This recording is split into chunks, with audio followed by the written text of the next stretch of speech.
ಮಾಡ್ಕೊಂಡು ಕೂತ್ಕೊಳಕ್ ನಾನು ಬಂದಿಲ್ಲ ಇಲ್ಲಿ. ಮುಂದಿನ ವಾರಕ್ಕೆ ಹೊರಗಡೆ ಬರ್ತೀನಿ ಅಂತ ನಾನು ಅನ್ಕೊಂಡಿರ್ಲಿಲ್ಲ. ಜೊಲ್ಲ ಅಂತ ಹೇಳಿದಾಗ್ಲು ಹೆಣ್ಮಕ್ಳಿಂದ ತಿರುಗ್ತಾರೋ ಜೊಲ್ಲ ಅಂತ ಹೇಳಿದಾರೆ. ಅವ್ರು ನನ್ನ ಲೈಫ್ ಇಂದ ಕಟ್ ಮಾಡ್ಬಿಸಾಕ. ಅವರು ನಿಮ್ಮ ಹತ್ರ ಬೇಡ್ಕೊಂಡು ಅವ್ರ ನಾಮಿನೇಷನ್ ಇಂದ ಪಾರಾಗ್ತಾರೆ.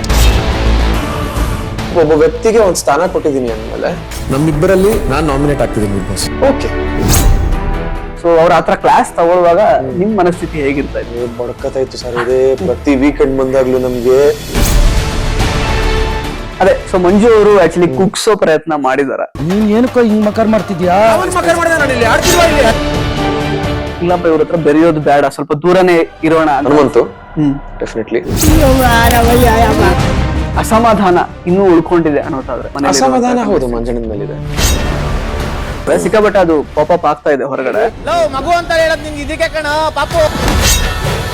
ಇಷ್ಟೊಂದು ಓವರ್ ಕಾನ್ಫಿಡೆನ್ಸ್ ಬೇಕಾಗಿರ್ಲಿಲ್ಲ. ಓವರ್ ಕಾನ್ಫಿಡೆನ್ಸ್ ಅಲ್ಲ, ರಜತ್ ಇಸ್ ಕಾನ್ಫಿಡೆಂಟ್. ನಾಳೆಯಿಂದ ನಾನು ಬೇರೆಯವ್ರನ್ನ ಹೀರೋ ಅಂತೀನಾ? ನಾನೇ ಹೀರೋ. ಫೈನಾನ್ಷಿಯಲ್ ಕಂಡೀಷನ್ ಅದು ಯಾವ ತರ ಇದೆ ಶಿಶಿರ್ ಅವ್ರದ್ದು? ನಾನು ಇಂಡಸ್ಟ್ರಿಗೆ ಬರಕ್ ಮುಂಚೆ ತುಂಬಾ ಚೆನ್ನಾಗಿದ್ದು. ನಾನು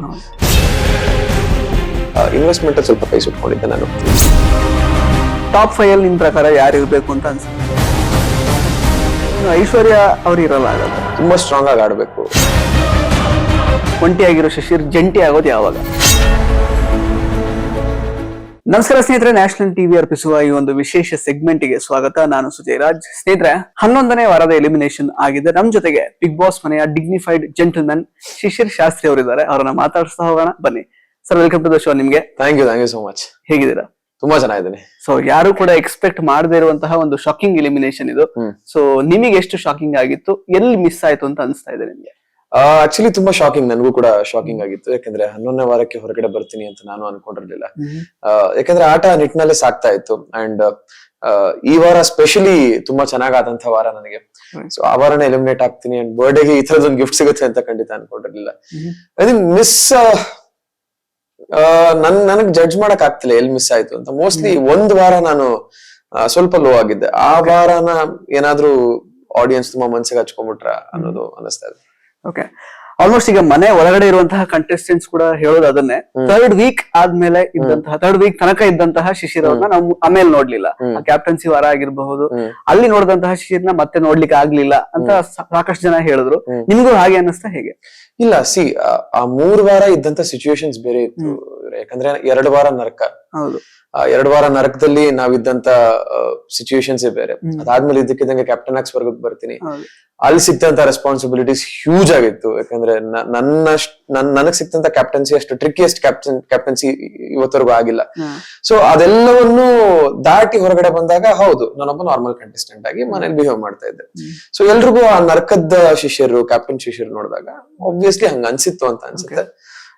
ಹೀರೋ ಅಂತ ಕೂಡ ಹೇಳಿ. ಸೊ ಜನ ಕೂಡ ಅದೇ ಅನ್ಸಿದ್ದು. ಯಾಕಂದ್ರೆ ನರಕದಲ್ಲಿ ನಾವು ಇದ್ದಿದ್ದು, ಅಲ್ಲಿ ಟಾಸ್ಕ್ ಆಡ್ತಿದ್ದು, ಅದಾದ್ಮೇಲೆ ಕ್ಯಾಪ್ಟನ್ ಆಗಿದ್ದು. ಸೊ ಇದೆಲ್ಲ ಅವ್ರಿಗೂ ಅನ್ಸಿತ್ತು. ಅದಾದ್ಮೇಲೆ ನಾನು ಅದನ್ನ ಲೈಟ್ ಆಗ್ತಾ ಹೋಗ್ಲಿಲ್ಲ. ನನ್ನ ಆಟ ನಾನು ಆಸ್ ಎ ಕಂಟೆಸ್ಟೆಂಟ್ ಆಡ್ಕೊಂಡು ಹೋಗಕ್ ಶುರು ಮಾಡಿದೆ. ಬಟ್ ಅದೇ ಎಲ್ಲೋ ಒಂದ್ ಕಡೆ ಅಂದ್ರೆ ಗೊತ್ತಲ್ಲ, ನಿಮ್ಮ ಫ್ಯಾನ್ಸ್ ಅವ್ರು ಹೇಳ್ತಿರೋದು ಅಂದ್ರೆ ತುಂಬಾ ಡಿಗ್ನಿಫೈಡ್ ಆಗಿದ್ರು, ಎಲ್ಲಿ ಸುಮ್ನೆ ಕಿರಿಕಿರಿ ಅವ್ರ ಏನ್ ಮಾಡ್ತಿರ್ಲಿಲ್ಲ. ಜೊತೆಗೆ ಬ್ಯಾಕ್ ಸ್ಟ್ಯಾಬಿಂಗ್ ಆದಾಗ ಕೂಡ ಅದಕ್ಕೆ ಸರಿಯಾಗಿ ವಾಯ್ಸ್ ರೈಸ್ ಮಾಡ್ಲಿಲ್ಲ. ಅಂದ್ರೆ ಆ ಟೈಮಿಗೆ ಮಾಡ್ತಾ ಇದ್ರು, ಆಮೇಲೆ ಸುಮ್ನೆ ಸೈಲೆಂಟ್ ಆಗ್ಬಿಡ್ತಿದ್ರು. ಬಹುಶಃ ಅದೊಂದ್ ಸ್ವಲ್ಪ ಇನ್ನೊಂದ್ ಸ್ವಲ್ಪ ಎಕ್ಸ್ಟೆಂಡ್ ಮಾಡಿರ್ತಿದ್ರೆ ಅವಾಗ ಸ್ವಲ್ಪ ಏನೋ ಒಂದು ಕಂಟೆಂಟ್ ಸಿಕ್ಕಿರೋದು, ಅಥವಾ ಸ್ಕ್ರೀನ್ ಸ್ಪೇಸ್ ಅಂತ ಸಿಕ್ಕಿರೋದು, ಅವಾಗ ಸ್ವಲ್ಪ ಜನಗಳಿಗೆ ನೋಡೋದಕ್ಕೆ ಸ್ವಲ್ಪ ಕುತೂಹಲಕಾರಿ ಅನ್ನಿಸ್ತಾ ಇತ್ತು. ಈಗ ಫಾರ್ ಎಕ್ಸಾಂಪಲ್ ಚೈತ್ರ ಅವರು ಒಂದು ನಾಮಿನೇಷನ್ ಇಂದ ಅವರು ನಿಮ್ಮ ಹತ್ರ ಬೇಡ್ಕೊಂಡು ಅವ್ರ ನಾಮಿನೇಷನ್ ಇಂದ ಪಾರಾಗ್ತಾರೆ. ಅದಾದ್ಮೇಲೆ ನಿಮಗೆ ವಾಪಸ್ ಅದು ಬ್ಯಾಕ್ ಸ್ಟ್ಯಾಪಿಂಗ್ ಆಗುತ್ತೆ. ಬಿಕಾಸ್ ಅವ್ರು ಸೆಲೆಕ್ಟ್ ಮಾಡ್ಬೇಕಾಗಿರುತ್ತೆ, ಅಲ್ಲಿ ಇವ್ರನ್ನ ಸೆಲೆಕ್ಟ್ ಮಾಡ್ತಾರೆ, ತ್ರಿವಿಕ್ರಮ್ ಅವ್ರನ್ನ. ಬಟ್ ಆ ಮೂಮೆಂಟ್ ಅಲ್ಲಿ ನೀವು ರಿಯಾಕ್ಟ್ ಮಾಡಿದ್ರಿ, ಅಯ್ಯೋ ನಾವೆಲ್ಲ ಯಾಕೆ ಇರ್ಬೇಕು ಇಲ್ಲಿ, ಯಾಕೆ ಆಟ ಆಡ್ಬೇಕು, ಹಂಗೆ ಹಿಂಗೆ ಅಂತ. ಬಟ್ ಅದಲ್ಲಿಗೆ ನಿಂತೋಗಿದ್ದು ಎಲ್ಲೋ ಒಂದ್ ಕಡೆ ಅಂದ್ರೆ ಅದನ್ನ ಸ್ವಲ್ಪ ಮುಂದುವರಿಸಬೇಕಿತ್ತು ಅನ್ನೋ ತರ ಅವರಿಗೆ ಭಾವನೆ ಇದೆ. ಜೊತೆಗೆ ಜೊಲ್ಲ ಅಂತ ಹೇಳಿದಾಗ್ಲು ಅದನ್ನ ಫುಟೇಜ್ ಬೇಕು ಅಂತಂದ್ರೆ, ಬಟ್ ಅದು ಸ್ಟಾಪ್ ಆಯ್ತು. ಆತರ ಅಂದ್ರೆ ರಿವರ್ಟ್ ಬ್ಯಾಕ್ ಮಾಡ್ಬೇಕಿತ್ತು. ಅದ್ ಸ್ವಲ್ಪ ಚೆನ್ನಾಗಿರ್ತಿದ್ರೆ ನೀವು, ಬಟ್ ಅವ್ರನ್ನ ಅಕ್ಸೆಪ್ಟ್ ಮಾಡ್ಕೊಂಡ್ಬಿಟ್ರಿ ತಂಗಿ ಅಂತಾನೆ. ಅದು ನಿಮ್ಮ ಲೈಕ್ ವರ್ತನೆ ಹಂಗೆ ಇರೋದು. ಬಟ್ ಜನಗಳಿಗೆ ಅದೆಲ್ಲೋ ಸ್ವಲ್ಪ ಅದು ಇಷ್ಟ ಆಗ್ಲಿಲ್ಲ ಅಂತ ಅನ್ಸುತ್ತೆ ಅಂತ ನನ್ನ ಪ್ರಕಾರ.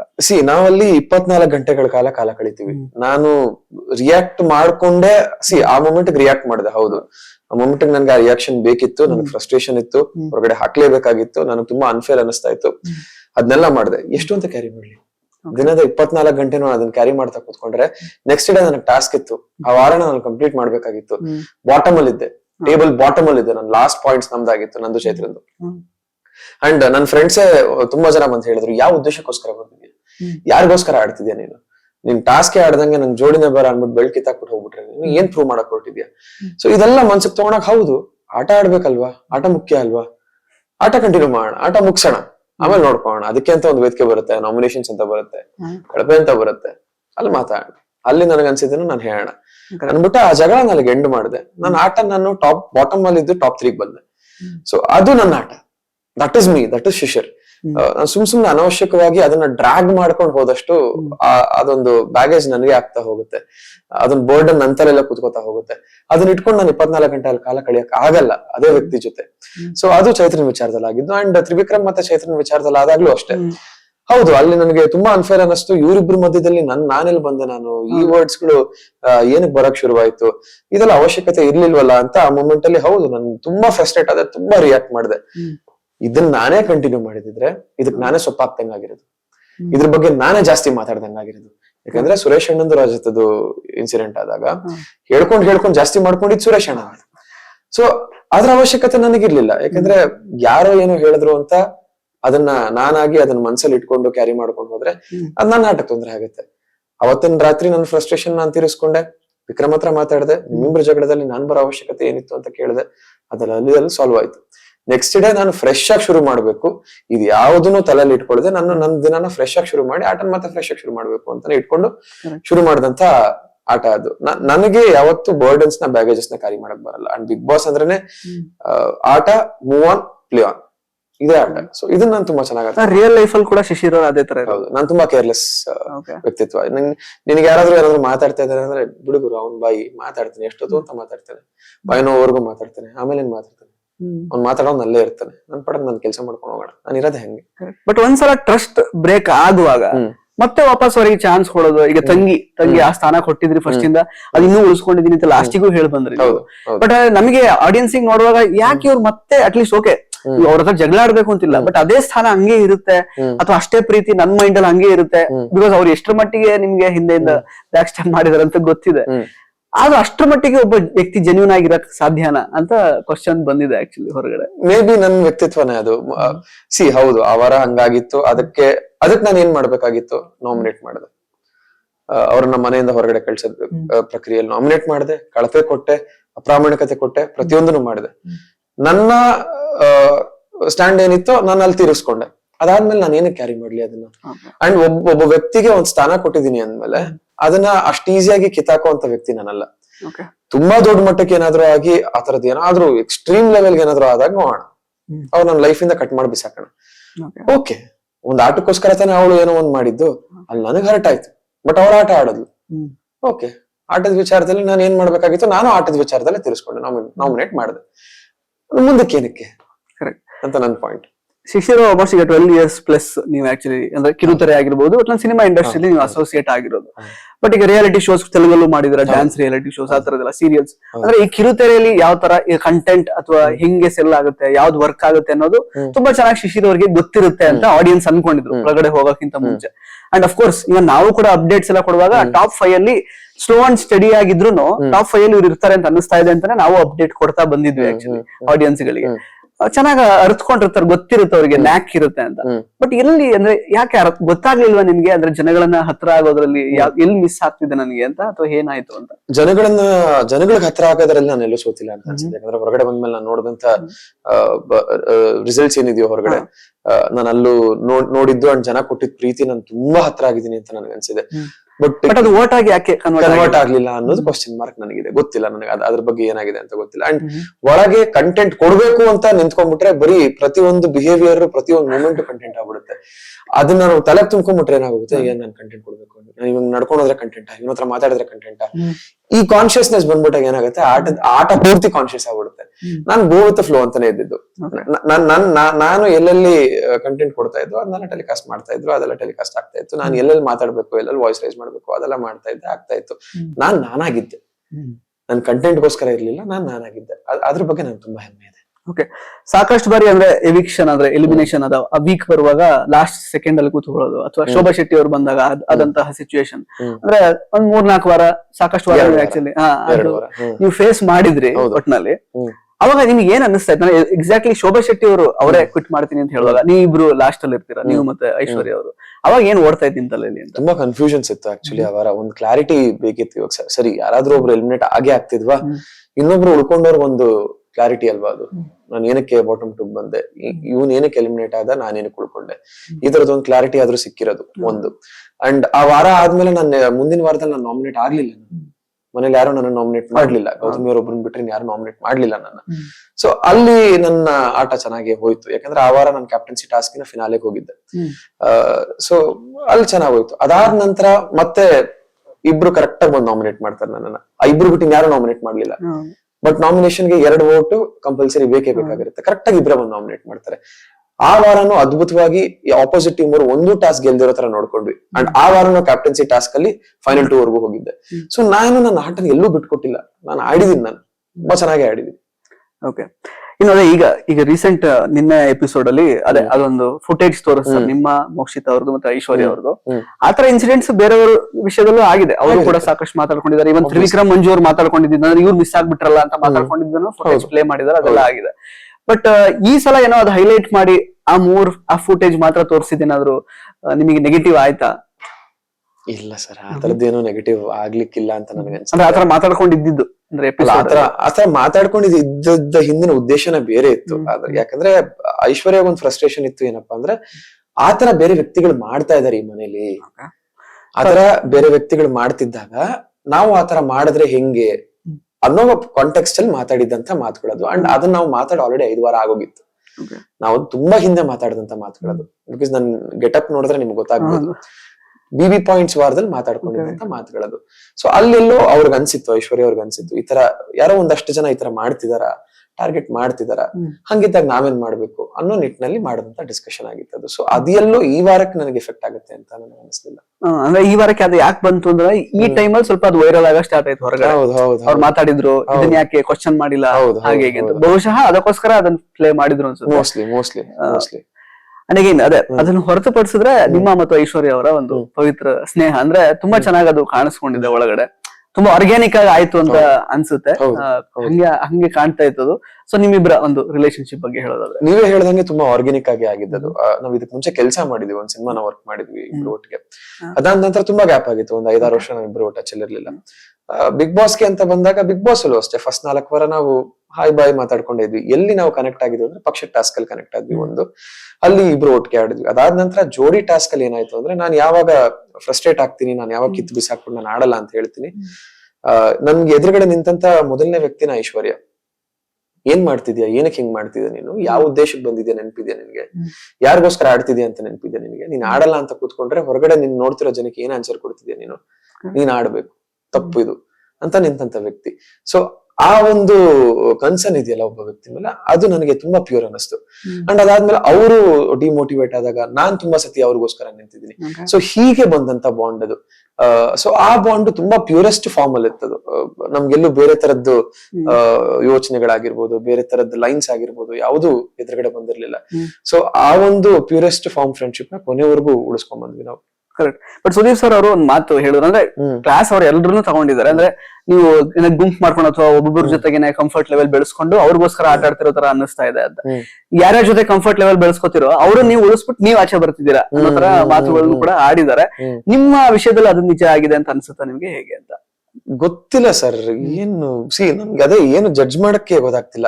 ಇವಾಗ ನಾನ್ ಅವ್ರನ್ನ ಉಳಿಸ್ಬಿಟ್ಟು ಬಂದೆ ಅನ್ನೋದಕ್ಕಿಂತ ಆ ವಾರ ಅವ್ರು ನಾಮಿನೇಟ್ ಆಗ್ಲಿಲ್ಲ ಅನ್ನೋದು ಮೇಜರ್ ಮ್ಯಾಟರ್ ಆಗುತ್ತೆ. ಅವ್ರಿಗೆ 1 ವೋಟ್ ಬಂದಿತ್ತು, ಇನ್ನೊಂದು ವೋಟ್ ಬಂದಿದ್ರೆ ಅವರು ನಾಮಿನೇಟ್ ಆಗಿರೋರು. ಬಟ್ ಅವ್ರು ನಾಮಿನೇಟ್ ಆಗ್ಲಿಲ್ಲ. ಅದ್ರ ಹೋದ ವಾರ ನಾನ್ ನಾಮಿನೇಟ್ ಆಗಿರ್ಲಿಲ್ಲ, ಅವ್ರಾಗಿದ್ರು. ಅವ್ರು ಹೋಗಿ ಆಕ್ಟಿವಿಟಿ ರೂಮ್ ಹೋಗಿ ವಾಪಸ್ ಬಂದಿದ್ರು, ಚೈತ್ರ ಅಲ್ಲಿಗೆ ಹೋಗಿ ವಾಪಸ್ ಬಂದಿದ್ಲು. ಸೊ ಈ ತರ ನಾಮಿನೇಷನ್ಸ್ ಇಂಪ್ಯಾಕ್ಟ್ ಆಗತ್ತೆ ಹೊರತು ಆ ಒಂದು ವಿಚಾರ ಅವ್ರು ಉಳ್ಕೊಂಡು ಇನ್ನೊಬ್ರನ್ನ ಕಳಿಸ್ತಾರೆ ಅನ್ನೋದು ನನ್ನ ಪ್ರಕಾರ ಇಂಪ್ಯಾಕ್ಟ್ ಆಗಲ್ಲ ಅಂತ ನನಗನ್ಸುತ್ತೆ. ಕರೆಕ್ಟ್. ಬಟ್ ಇನ್ನೊಂದಂದ್ರೆ ಎಂಟರ್ಟೈನ್ಮೆಂಟ್ ನ ವ್ಯಾಖ್ಯಾನ ಬದಲಾಗ್ತಾ ಇದೆ ಅನ್ನೋದಕ್ಕೆ ಒಂದು ರೀಸನ್, ಎಸ್ಪೆಷಲಿ ಈ ಒಂದು ಸೀಸನ್ ಗೆ ಸಂಬಂಧಪಟ್ಟಾಗ ಏನಂತಂದ್ರೆ, ಲಾಯರ್ ಜಗದೀಶ್ ಅವ್ರನ್ನ ಇಡೀ ಮನೆ ಯಾಕಂದ್ರೆ ಬೇಡ ಅಂತ, ಅಂದ್ರೆ ಇವ್ರು ಇದ್ರೆ ಆಗ್ತಾ ಇಲ್ಲ, ಕಷ್ಟ ಆಗ್ತಿದೆ ಅಂತ ಹೊರಗಡೆ ಕಳಿಸಿದ್ರು. ಬಟ್ ಸಿಕ್ಕಾಬಟ್ಟೆ ಫಾಲೋಯಿಂಗ್ ಇದ್ದಿದ್ದು ಅವ್ರಿಗೆ ಆಕ್ಚುಲಿ ಹೊರಗಡೆ, ತುಂಬಾ ಫ್ಯಾನ್ ಫಾಲೋಯಿಂಗ್. ಅಂದ್ರೆ ಏನ್ ಅನ್ಸುತ್ತೆ ನಿಮಗೆ, ಅಂದ್ರೆ ಏನು ಜನಗಳ ಒಂದು ಎಂಟರ್ಟೈನ್ಮೆಂಟ್ ವ್ಯಾಖ್ಯಾನ ಬದಲಾಗ್ತಾ ಇದೆಯಾ ಹಾಗಾದ್ರೆ ಹೇಗೆ? ಆಕ್ಚುಲಿ ಎಂಟರ್ಟೈನ್ಮೆಂಟಿನ ವ್ಯಾಖ್ಯಾನ ನಮ್ಗೆ ಮನೆ ಒಳಗೆ ಬಂದಂತ ಗೆಸ್ಟ್ ಗಳು ತಿಳಿಸ್ತಾ ಹೋದ್ರು. ಎಂಟರ್ಟೈನ್ಮೆಂಟ್ ಅಂದ್ರೆ ಬರೀ ನೀವು ನಿಂತ್ಕೊಂಡು ಡ್ಯಾನ್ಸ್ ಮಾಡೋದಲ್ಲ ಅಥವಾ ಯಾವ್ದೊಂದು ಸ್ಕಿಟ್ ಮಾಡೋದಲ್ಲ, ನಿಮ್ಮ ಬಿಹೇವಿಯರ್ ಇಸ್ ಯುವರ್ ಎಂಟರ್ಟೈನ್ಮೆಂಟ್ ಅಂತ. ನೀವು ಹೇಗ್ ನಡ್ಕೋತೀರಾ, ಬೇರೆಯವ್ರ ರೀತಿ ಹೇಗ್ ಮಾತಾಡ್ತೀರಾ, ನೀವೆಷ್ಟು ಫನ್ ಆಗಿರ್ತೀರ ಮನೇಲಿ, ದಟ್ ಇಸ್ ಎಂಟರ್ಟೈನ್ಮೆಂಟ್ ಅಂತ. ನಮ್ಗೆ ಅವಾಗ ನಿಜವಾಗ್ಲೂ ಅರ್ಥ ಆಗಿದ್ದು, ಹೌದು ಜಗದೀಶ್ ಅವ್ರು ಅದನ್ನ ಮಾಡ್ತಿದ್ರು. ಅವ್ರು ತುಂಬಾ ಫನ್ ಮಾಡ್ತಿದ್ರು, ತುಂಬಾ ಫನ್ನಿ ಆಗಿರ್ತಿದ್ರು ಎಲ್ರ ಜೊತೆ. ಹಂಸ ಅವ್ರ ಜೊತೆ ಆಗಿರ್ಬೋದು, ಐಶ್ವರ್ಯ ಜೊತೆ ಆಗಿರ್ಬೋದು, ತುಂಬಾ ಫನ್ ಮಾಡ್ಕೊಂಡು ಧನು ಜೊತೆ ಆಗಿರ್ಬೋದು. ಇದು ಆಕ್ಚುಲಿ ಎಂಟರ್ಟೈನ್ಮೆಂಟ್ ಅಂತ ನಮ್ಗೆ ತುಂಬಾ ಲೇಟರ್ ಡೇಸ್ ಅಲ್ಲಿ ಗೊತ್ತಾಗಕ್ ಶುರುವಾಯ್ತು. ಅದೇ ಜನ ಎಕ್ಸ್ಪೆಕ್ಟ್ ಮಾಡ್ತಿರೋದು, ಅದು ಬದಲಾಗಿಲ್ಲ. ಎಕ್ಸ್ಪೆಕ್ಟ್ ಮಾಡ್ತಿದ್ದೆ ಅದು ಜನ, ನಾವ್ ಅದನ್ನ ಬೇರೆ ರೀತಿ ಅರ್ಥ ಮಾಡ್ಕೊಂಡಿದ್ವಿ ಅಷ್ಟೇ. ಓಕೆ, ಬಟ್ ಅವ್ರು ಒಳಗಡೆ ಬಂದು ಗೊತ್ತಾಯ್ತು ಅಂತ ಹೇಳಿದ್ರು, ಅವಾಗ ಚೇಂಜ್ ಮಾಡ್ಕೊಳ್ಳೋ ಪ್ರಯತ್ನ. ಹೌದು, ಖಂಡಿತ ಹೌದು. ಯಾಕೆಂದ್ರೆ ಇವಾಗ ನಾನು ಮೋಕ್ಷಿತ ಮಾಡ್ತಿದ್ದೆ ಅದು, ನಾವು ತುಂಬಾ ತರಲೆ ಕೆಲ್ಸಗಳು ಮಾಡ್ತಾ ಇದ್ವಿ. ಸೊ ಇದೆಲ್ಲ ಎಲ್ಲದೂ ತೋರಿಸಿಲ್ಲ ಆಕ್ಚುಲಿ, ಗೊತ್ತಿಲ್ಲ, ನೋಡ್ಬೇಕು. ಬಿಕಾಸ್ ಲಾಸ್ಟ್ ಅಲ್ಲಿ ಅದೇ ಅವರು ಆ ಒಂದು ಗೌತಮಿ ಮತ್ತು ಮಂಜು ಅವರಿಂದ ದೂರ ಆಗಿ ನಿಮ್ ಗ್ರೂಪ್ ಸೇರ್ಕೊಂಡ್ರು ಅನ್ನೋ ತರ ಅಷ್ಟೇ ತೋರಿಸಿರೋದು. ಅದಾದ್ಮೇಲೆ ನೀವೇನ್ ಮಾಡಿದ್ರಿ, ಈಗಿನ ಅವ್ರ ಬಗ್ಗೆ ಮಾತಾಡ್ತಿದ್ರಿ ಅನ್ನೋ ತರನೇ ಅಷ್ಟೇ ಜಾಸ್ತಿ ಬಂದಿರೋದು. ಬಟ್ ಅದು ಹೊರತುಪಡಿಸಿ ನೀವು ಫನ್ ಮಾಡಿರೋದು ಅದೆಲ್ಲ ಜಾಸ್ತಿ ಏನು ಬರ್ಲಿಲ್ಲ. Because 1 hour 10 minutes maximum. ಆ ಫುಟೇಜ್ ಅಲ್ಲಿ ಏನ್ ತೋರಿಸ್ಬೇಕು ಅದನ್ನ ತೋರಿಸಿರ್ತಾರೆ ಮೇ ಬಿ. ಕರೆಕ್ಟ್. ನೀವು ಸುದೀಪ್ ಅವರು ಆಕ್ಚುಲಿ ಬಹುಶಃ ಈ ಸೀಸನ್ ಅಲ್ಲಿ ಇಷ್ಟೊಂದು ಕೋಪಗೊಂಡಿದ್ದು ಅಂದ್ರೆ ಸೀಸನ್ ಅಲ್ಲಿ ಬೇರೆ ಬೇರೆ ವಿಷಯಗಳಿಗೆ. ಸೊ ಅವ್ರ ಆತರ ಕ್ಲಾಸ್ ತಗೊಳ್ಳುವಾಗ ನಿಮ್ ಮನಸ್ಥಿತಿ ಹೇಗಿರ್ತಾ ಇತ್ತು? ಬಡಕತಾ ಇತ್ತು ಸರ್. ಇದೇ ಪ್ರತಿ ವೀಕೆಂಡ್ ಬಂದಾಗ್ಲೂ ನಮ್ಗೆ ಶುಕ್ರವಾರ ರಾತ್ರಿ ನಿದ್ದೆ ಬರ್ತಿರ್ಲಿಲ್ಲ. ಬೆಳಗ್ಗೆ ನಮ್ಮನ್ನ ತುಂಬಾ ಬೇಗ ಎಪ್ಸೋರು, ಇನ್ನು ಕತ್ಲಿರ್ತಿತ್ತು ಅಷ್ಟು ಬೇಗ ಎಪ್ಸೋರು. ನಿದ್ದೆ ಬರ್ತಿರ್ಲಿಲ್ಲ. ಬೆಳಗ್ಗೆಲ್ಲ ಎಚ್ಚರ ಇರ್ತಾ ಇದ್ವಿ, ಇನ್ ಬರ್ತಾರೆ, ಇನ್ ಯಾರಕ್ ಕಾದಿದೆ ಇವತ್ತು, ಯಾರ ಬುಡಕ್ ಬರುತ್ತೆ, ಯಾವ ವಿಷಯ ಬರುತ್ತೆ, ಏನ್ ಮಾತಾಡ್ಬಿಟ್ಟಿದೀವಿ ನಾವು, ಇದೆಲ್ಲ ತುಂಬಾ ಓಡಾಡ್ತಾ ಅಲ್ಲಿ. ಇನ್ನು ನಾಮಿನೇಟ್ ಆಗ್ಬಿಟ್ಟಿದ್ರಂತೂ ಇನ್ನು ಸತ್ರು.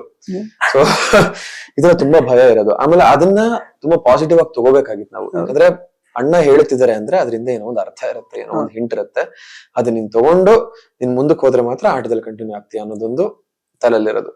ಬಟ್ ಭಯ ಅಂತೂ ಆಗ್ತಿತ್ತು, ನಿಜ ಭಯ ಆಗ್ತಿತ್ತು. ಯಾರನ್ನ ತರಾಟೆಗೆ ತೆಗೆದುಕೊಂಡಾಗ ನಿಮಗೆ ತುಂಬಾ ಇದನ್ನಿಸ್ತಂದ್ರೆ ಯಾಕೋ ಜಾಸ್ತಿ ಅಂದ್ರೆ ಕೋಪಗೊಂಡಿದ್ದಾರೆ, ಸಿಕ್ಕಾಪಟ್ಟೆ ಕೋಪದಲ್ಲಿದ್ದಾರೆ ಅಂತ ಅನ್ಸಿದ್ಯಾ? ಚೈತ್ರನ್ ವಿಚಾರದಲ್ಲಿ ಅವರು ಹೊರಗಡೆ ಹೋಗಿ ಬಂದ್ಮೇಲೆ ಒಂದಷ್ಟು ಹೇಳಿದ್ರಲ್ಲ ಮನೆಗೆ ಬಂದು, ಅದ್ ಆಕ್ಚುಲಿ ಅನಾವಶ್ಯಕವಾಗಿತ್ತು. ಅದ್ರಲ್ಲಿ ನಾವುಗಳು ಬಯಸ್ಕೊಂಡ್ವಿ. ಅಂಡ್ ಚೈತ್ರಂಗೆ ತಗೊಂಡಿದ್ ಕ್ಲಾಸು ಸಿಕ್ಕಾಪಟ್ಟೆ ಹಾರ್ಷ್ ಆಗಿತ್ತು. ಅಂಡ್ ಅದ್ ಅವಶ್ಯಕತೆ ಇತ್ತು, ಮನೆಗೆ ತುಂಬಾ ಅವಶ್ಯಕತೆ ಇತ್ತು, ಬೇಕಿತ್ತು. ಮತ್ತೆ ಚೈತ್ರ ಅವರು ಆಕ್ಚುಲಿ ಅಂದ್ರೆ ಕೆಲವೊಂದಷ್ಟು ಅವ್ರ ಕೇಸ್ ಇದೆ ಅದ್ರದ್ದು, ಅದಕ್ಕೆ ಸಲುವಾಗಿ ಅವ್ರು ಹೊರಗಡೆ ಹೋಗಿ ಕೆಲವೊಂದು ವಿಚಾರಣೆ ಎಲ್ಲ ವಿಚಾರಿಸಿ ಬರ್ತಾ ಇದ್ರು. ಆಕ್ಚುಲಿ ಅದೆಲ್ಲ ನಿಮಗೆ ಗೊತ್ತಿತ್ತ, ಗಮನಕ್ಕೆ ಬಂದಿತ್ತ ಮನೆ ಒಳಗಡೆ? ಗೊತ್ತಿರ್ಲಿಲ್ಲ. ಯಾಕಂದ್ರೆ ಆ ಒಂದು ಇನ್ಸಿಡೆಂಟ್ ಆದ್ಮೇಲೆ ಚೈತ್ರ ಯಾವ್ದನ್ನು ಹೇಳ್ತಿರ್ಲಿಲ್ಲ. ಡಾಕ್ಟರ್, ಹಾಸ್ಪಿಟಲ್ ಇಷ್ಟೇ ಹೇಳ್ತಾ ಇದ್ದು. ಅದ್ ಬಿಟ್ರೆ ಬೇರೆ ಯಾವ ವಿಷಯಗಳನ್ನು ಚೈತ್ರ ಹೇಳ್ತಿರ್ಲಿಲ್ಲ. ಕರೆಕ್ಟ್. ಇನ್ನು ಈಗ ಮನೆ ಒಳಗಡೆ ಈ ವಾರ ಯಾರು ನಾಮಿನೇಟ್ ಆಗಿದ್ರಲ್ಲ, ಅದ್ರಲ್ಲಿ ನಿಮಗೆ ಕಂಪೇರ್ ಮಾಡಿದ್ರೆ ಬೇರೆ ಯಾರು ಹೋಗ್ಬೇಕಿತ್ತು ಅಂತ ನಿಮಗೆ ಅನ್ಸ್ತಾ ಇತ್ತು? ಕಷ್ಟ ಇದೆ ಸರ್. ಯಾಕಂದ್ರೆ ಪ್ರತಿಯೊಬ್ರು ಈ ವಾರ ತುಂಬಾ ಚೆನ್ನಾಗಿ ತಗೊಂಡಿದ್ರು. ಫಾರ್ ಎಕ್ಸಾಂಪಲ್ ಧನು ಅಂತ ಬಂದಾಗ ಅವ್ರ ವಿಚಾರವಾಗಿ ಅವ್ರು ತುಂಬಾ ಚೆನ್ನಾಗಿ ಸ್ಟ್ಯಾಂಡ್ ತಗೊಂಡಿದ್ರು ರಜತ್ ವಿಚಾರದಲ್ಲಿ. ಅಂಡ್ ರಜತ್ ಕೂಡ ತುಂಬಾ ಚೆನ್ನಾಗಿ ಆಡಿದ್ರು, ಭವ್ಯ ಚೆನ್ನಾಗಿ ಆಡಿದ್ರು. ಸೊ ನನಗೆ ಆತರ ಈ ವಾರ ಸ್ಪೆಷಲಿ ಈ ವಾರ ನಾವು ಕಳಪೆ ಕೊಡೋದಕ್ಕೂ ತುಂಬಾ ಕಷ್ಟ ಆಗಿತ್ತು. ಅಂಡ್ ಈ ವಾರ ನಾಮಿನೇಟ್ ಆದವರಲ್ಲಿ ಯಾರು ಹೋಗ್ತಾರೆ, ಆಕ್ಚುಲಿ ಫಸ್ಟ್ ನಾವು ಅಣ್ಣ ಬರಕ್ ಮುಂಚೆ ಕೂತ್ಕೊಂಡಾಗ ಎಲ್ರು ಅದನ್ನೇ ಒಬ್ಬೊಬ್ಬರ ಮುಖ ನೋಡ್ಕೊಂಡು ಹೇಳಿದ್ದು, ವೆರಿ ಟಫ್ ಕಾಲ್ ಈ ವಾರ, ಯಾರು ಹೋಗ್ತಾರೆ ಅಂತ ಹೇಳಕ್ಕೆ ಆಗಲ್ಲ, ಅಷ್ಟು ಟಫ್ ಆಗಿದೆ ಅಂತಾನೆ ಮಾತಾಡ್ಕೊಂಡಿದ್ವಿ ನಾವು. ಸೊ ತುಂಬಾ ಕಷ್ಟ ಇದೆ ಈ ವಾರ. ಹೇಳ್ಬೇಕು ಅಂತ ಅನ್ಕೊಂಡಿದ್ದೆ ತುಂಬಾ ಕಷ್ಟ ಇದೆ. ಈಗ ಆಕ್ಚುಲಿ ನೀವು ಹೋದ ನಂತರ ಐಶ್ವರ್ಯ ಅವರು ತುಂಬಾ ಬೇಜಾರು ಮಾಡ್ಕೊಂಡಿದ್ರು, ಜೊತೆಗೆ ಮೋಕ್ಷಿತ್ ಅವರು ಕೂಡ ಸಿಕ್ಕಾಪಟ್ಟೆ ಬೇಸರ ಮಾಡ್ಕೊಂಡಿದ್ರು. ಐಶ್ವರ್ಯ ಅವರು ಮಾತು ಹೇಳಿದ್ರು, ಅವರು ತುಂಬಾ ಎತ್ತರಕ್ಕೆ ಬೆಳೆದ್ಬಿಟ್ಟ, ಅವರು ಚೆನ್ನಾಗಿ ಅವ್ರು ಮಾತಾಡಿದ್ರು. ಯಾರು ದ್ವೇಷ ಮಾಡಿದ್ರೆ ಈಗ ನೀವು ಮಂಜು ಅವ್ರನ್ನು ಕೂಡ ಇಲ್ಲ ನಾ ಅಣ್ಣ ಅಂತ ಕನ್ಸಿಡರ್ ಮಾಡಿದೀನಿ, ನೀವು ಅಣ್ಣನಾಗೆ ಇರ್ತೀರಾ ಅಂತೆಲ್ಲ ಹೇಳಿದ್ದಾಗಿರ್ಬೋದು. ನಿಮ್ ಮಾತುಗಳು ಪ್ರತಿಯೊಂದು ಅವ್ರು ಬೇರೆದೇ ಲೆವೆಲ್ ಅಲ್ಲಿ ಇದಾರೆ. ಹಿಂಗೆ ಅವ್ರು ನೋಡ ಅವರಷ್ಟು ಒಳ್ಳೆಯವ್ರು ನಾನು ಆಗಕ್ಕಾಗಲ್ಲ ಅಂತೆಲ್ಲ ಹೇಳಿದ್ರು. ಆಕ್ಚುಲಿ ಸೊ ಅವರ ಮಾತುಗಳಿಗೆ ನಿಮ್ಮ ರಿಯಾಕ್ಷನ್? ನಾನು ತುಂಬಾ ಚೆನ್ನಾಗಿ ಅರ್ಥ ಮಾಡ್ಕೊಂಡಿದ್ದಾರೆ ಅನ್ಸುತ್ತೆ. ನಾನು ಹೇಗಿದ್ನೋ ಅದನ್ನ ಅರ್ಥ ಮಾಡ್ಕೊಂಡಿದ್ದಂತ ವ್ಯಕ್ತಿಗಳಲ್ಲಿ ಐಶ್ವರ್ಯ ಮತ್ತು ಮೋಕ್ಷಿತ ಅವರು ತುಂಬಾ ಪಾತ್ರ ವಹಿಸ್ತಾರೆ. ಯಾಕಂದ್ರೆ ನಾನು ಯಾವ ತರ ಇದ್ನೋ ಅದನ್ನ ತುಂಬಾ ಉಲ್ಟಾ ಮಾಡಿ ನಾಮಿನೇಷನ್ಗೆ ರೀಸನ್ಸ್ ಕೊಡ್ತಾ ಇದ್ರು. ನಾನು ನಾಮಿನೇಷನ್ ಎಲ್ಲ ಆದ್ಮೇಲೆ ಚಿನ್ನ ಅಂತ ಚೆನ್ನಾಗಿ ಮಾತಾಡ್ಕೊಂಡ್ ಬರೋರು. ಬಟ್ ನಾಮಿನೇಷನ್ ಅಂತ ಬಂದಾಗ ನಾನು ಇರೋದನ್ನೇ ತುಂಬಾ ಉಲ್ಟಾ ಮಾಡಿ ರೀಸನ್ಗಳು ಕೊಟ್ಟಂತ ವ್ಯಕ್ತಿಗಳು ಮನೇಲಿದ್ದಾರೆ. ಬಟ್ ನಾನು ಆಕ್ಚುಲಿ ಏನು ಅಂತ ಅರ್ಥ ಮಾಡ್ಕೊಂಡಿದ್ದು ಅವರಿಬ್ರು. ಸೊ ಅವರಿಬ್ರು ಆ ಮಾತುಗಳಾಡಿದಾಗ ತುಂಬಾ ಖುಷಿ ಆಗಿತ್ತು ನನಗೆ. ಆಕ್ಚುಲಿ ಎಮೋಷನಲ್ ಆದ ಅದನ್ನ ನೋಡ್ಬಿಟ್ಟು ನಾನು. ಕರೆಕ್ಟ್. ಇನ್ನು ಶಿಶಿರ್ ಅವರು ಯಾವುದೇ ವಿಷಯದಲ್ಲೂ ಕೂಡ ಇನ್ಸೆಕ್ಯೂರ್ ಆಗಿದ್ದು ಅಥವಾ ತುಂಬಾ ಅಫೆಂಡ್ ಆಗಿದ್ದು ಆ ತರದ್ದೆಲ್ಲ ನಾವು ಜಾಸ್ತಿ ನೋಡ್ಲಿಲ್ಲ. ಅಂದ್ರೆ ಏನೋ ಅಫೆನ್ಸಿವ್ ಆಗಿರೋದು ಕೆಲವು ವಿಷಯ ಗೊತ್ತಾದಾಗಲೂ ಕೂಡ ಆ ಮೂಮೆಂಟ್ ಅಲ್ಲಿ ರಿಯಾಕ್ಟ್ ಮಾಡ್ತಿದ್ರಿ. ಸೊ ಇಷ್ಟರ ಮಟ್ಟಿಗೆ ಒಂದು ಸ್ಥಿತಪ್ರಜ್ಞತೆ ಹೆಂಗೆ ಸಂಪಾದಿಸ್ಕೊಂಡಿದೀರಾ ನಿಮ್ಮ ಈ ಒಂದು ಸಿನಿಮಾ ಜರ್ನಿಯಲ್ಲಿ ಅಂತ? ನಾನು ಓವರ್ ದ ಪೀರಿಯಡ್ ಬಂದಂತ ಗಿಫ್ಟ್ ನನ್ಗದು. ಯಾಕಂದ್ರೆ ನಾನು ಮುಂಚೆ ಒಂದ್ ಸ್ವಲ್ಪ ಚಂಚಲ ಮನಸ್ಸು, ಕ್ಷಣ ಕ್ಷಣಕ್ಕೂ ಕೋಪ ಬರೋದು ಈ ತರದೆಲ್ಲ ಇತ್ತು. ಬಟ್ ಓವರ್ ದ ಪೀರಿಯಡ್ ಏನಾಯ್ತು, ಎಕ್ಸ್ಪೀರಿಯನ್ಸ್ ಕಲಿಸ್ತಾ ಹೋಯ್ತು, ಇಂಡಸ್ಟ್ರಿ ಕಲಿಸ್ತಾ ಹೋಯ್ತು, ಕೆಲಸಗಳು ಕಲಿಸ್ತಾ ಹೋಯ್ತು. ಈ ಒಂದು ಕ್ಯಾರೆಕ್ಟರಿಸ್ಟಿಕ್ ಬರೋದಕ್ಕೆ ತುಂಬಾ ಕೆಲಸ ಮಾಡಿದೀನಿ ನಾನು. ನನ್ನನ್ನು ನಾನು ತುಂಬಾ ಮೋಲ್ಡ್ ಮಾಡ್ಕೊಂಡಿದ್ದೀನಿ. ಸೊ ಆ ಮೋಲ್ಡ್ ಮಾಡ್ಕೊಂಡಿದ್ದಕ್ಕೆ ನಾನು ಕ್ಯಾಪ್ಟನ್ಸಿ ವಾರ ಅಷ್ಟು ಚೆನ್ನಾಗಿ ಹ್ಯಾಂಡಲ್ ಮಾಡಕ್ ಆಗಿದ್ದು ಅಂತ ನನಗೆ ಇವತ್ತಿಗೂ ಹೆಮ್ಮೆ ಇದೆ. ಅಂಡ್ ನಾನು ಯಾವಾಗ ಡೋಂಟ್ ಕೇರ್ ಆಟಿಟ್ಯೂಡ್ ನನ್ನನ್ನು ಅಳವಡಿಸ್ಕೊಂಡು ನಾನು ತುಂಬಾ ಚೆನ್ನಾಗಿರೋದಕ್ಕೆ ಶುರು ಮಾಡಿದೆ ಹೊರಗಡೆ ಪ್ರಪಂಚದಲ್ಲಿ. ತುಂಬಾ ಜನ ಮಾತಾಡೋರು ನನಗೆ ಗೊತ್ತಾಗ್ತಾ ಇತ್ತು. ತುಂಬಾ ಜನ ಬಂದು ಹೇಳೋರು, ಮಗ ಹಂಗ್ ಮಾತಾಡದಂತೆ, ಮಗ ಹಿಂಗ್ ಮಾತಾಡದಂತೆ. ಮಾತಾಡ್ಲಿ ಬಿಡುಗರು, ಅವ್ನು ಮಾತಾಡ್ಕೊಂಡು ಅಲ್ಲೇ ಇರ್ತಾನೆ, ಬಾ ಕೆಲಸ ಮಾಡ್ಕೊಂಡು ಬೆಳೆಯೋಣ ನಾವು. ಹಿಂಗೆ ಇದ್ದಿದ್ ನಾನು ಮನೆ ಒಳಗೂ ಹಂಗೆ ಇದ್ದಿದ್ದು. ಅವ್ನ್ ಮಾತಾಡದ್ನ ಆ ಮೂಮೆಂಟ್ ಫ್ರಸ್ಟ್ರೇಟ್ ಆಯ್ತು, ಅವ್ನು ಗೊತ್ತಾಗಂಗ್ ರಿಯಾಕ್ಟ್ ಮಾಡಿದೀನಿ. ನಾಳೆ ಅವ್ನ ಮುಂದೆ ನಾನು ನಗ್ನಗ್ತಾ ಓಡಾಡ್ತೀನಿ. ಅವ್ನಿಗೆ ಅನಿಸ್ಬೇಕು, ಯಾವ್ದು ಗುರು ಇದು, ನಾನು ಹಿಂಗೆಲ್ಲ ಮಾತಾಡ್ಬಿಟ್ಟು ಇವ್ನಿಗೇನು ತಟ್ಲೇ ಇಲ್ವಾ ಅದು. ಸೊ ನಾನು ಅದನ್ನ ತುಂಬಾ ಕಷ್ಟದಿಂದ ರೂಢಿಸ್ಕೊಂಡಿರೋ ಸ್ವಭಾವ ಅದು, ಅದನ್ನಂತೂ ಬಿಟ್ಕೊಡಲ್ಲ ನಾನು. ಓಕೆ, ಇನ್ನು ಅದೇ ನೀವು ಸಾಕಷ್ಟು ಸಲ ಒಳಗಡೆ ಇದ್ದಾಗ ಹೇಳಿದಿರ, ಅಂದ್ರೆ ಯಾವ್ದೋ ಒಂದು ಆಲ್ರೆಡಿ ಇದ್ದಿದ್ದನ್ನ ರೆಗ್ಯುಲರ್ ಏನೋ ಸಮಥಿಂಗ್ ಇನ್ಕಮ್ ಅವ್ರ ಸಮಥಿಂಗ್ ಲೈಕ್ ದಟ್, ಅದನ್ನೇನೋ ಬಿಟ್ಟು ನೀವು ಆಕ್ಚುಲಿ ಇದಕ್ಕೆ ಬಂದಿದ್ದೀನಿ ಅನ್ನೋ ತರ ಎಲ್ಲ ಹೇಳ್ತಿದ್ರಿ. ಹೋಗುವಾಗ ಕೂಡ ಅದನ್ನೇ ಹೇಳಿದೆ, ಸಾಕಷ್ಟು ಹೊರಗಡೆ ಎಷ್ಟೊಂದು ಉಳಿಸಿ ಬಂದಿದ್ದೆ, ಲೈಕ್ ಇನ್ನೂ ಬಂದಿದ್ದು ಅರ್ಧ ಆದ್ರೆ ಸ್ವಲ್ಪ ನಂಗೆ ಭಾರ ಅದು ಹೊದ್ಕೋಬೇಕಾಗತ್ತೆ ಆ ತರದೆಲ್ಲ.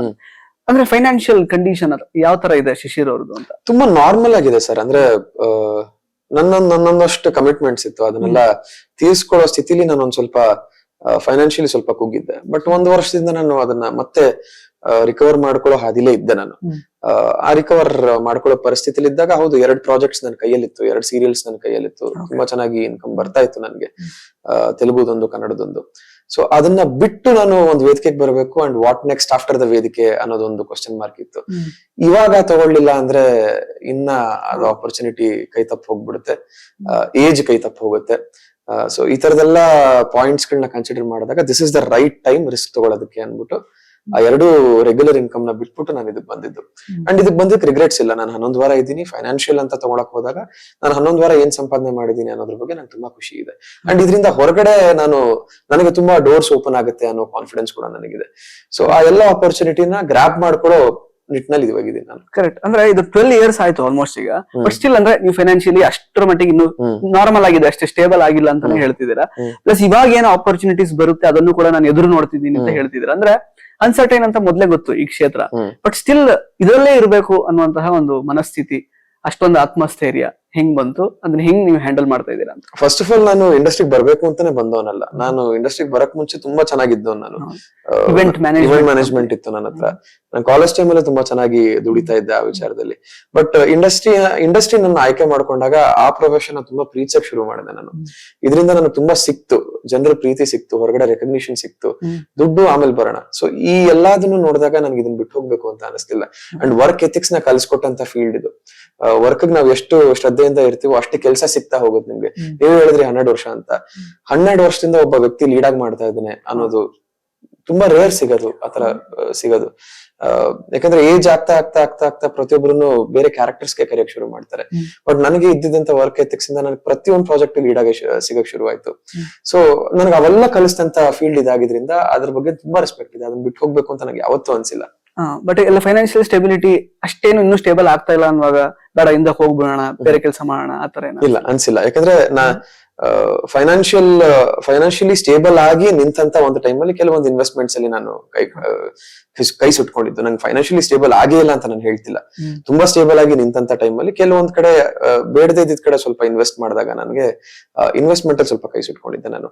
ಸೊ ಆ ಟೈಮಲ್ಲಿ ನಾನು ಶೇರ್ಸ್ ಇಲ್ಲ, ಅದು ಸ್ಟಾಕ್ಸ್ ಅಂಡ್ ಶೇರ್ಸ್ ಅಲ್ಲ, ಬೇರೆ ಯಾವ್ದಕ್ಕೂ ನಾನು ಬೇರೆ ಯಾವ್ದು ಥಿಂಗ್ಸ್ ಗೆ ಇನ್ವೆಸ್ಟ್ ಮಾಡೋದಕ್ಕೆ ಹೋಗಿ ಅಲ್ಲಿ ನಾನು ಒಂದ್ ಸ್ವಲ್ಪ ಕಳ್ಕೊಂಡೆ.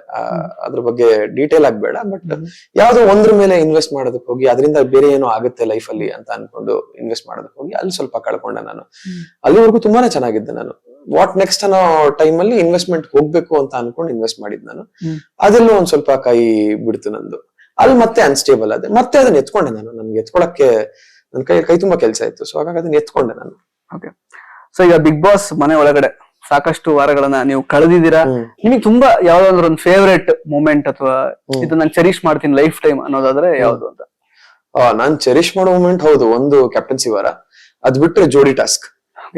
ಜೋಡಿ ಟಾಸ್ಕ್ ತುಂಬಾ ಚೆರಿಶ್ ಮಾಡ್ತೀನಿ. ಯಾಕಪ್ಪ ಅಂದ್ರೆ ಅದಂತೂ ಸಿಕ್ಕಾಪಟ್ಟೆ ರೋಲರ್ ಕೋಸ್ಟರ್ ತರ ಇತ್ತು ನನಗೆ.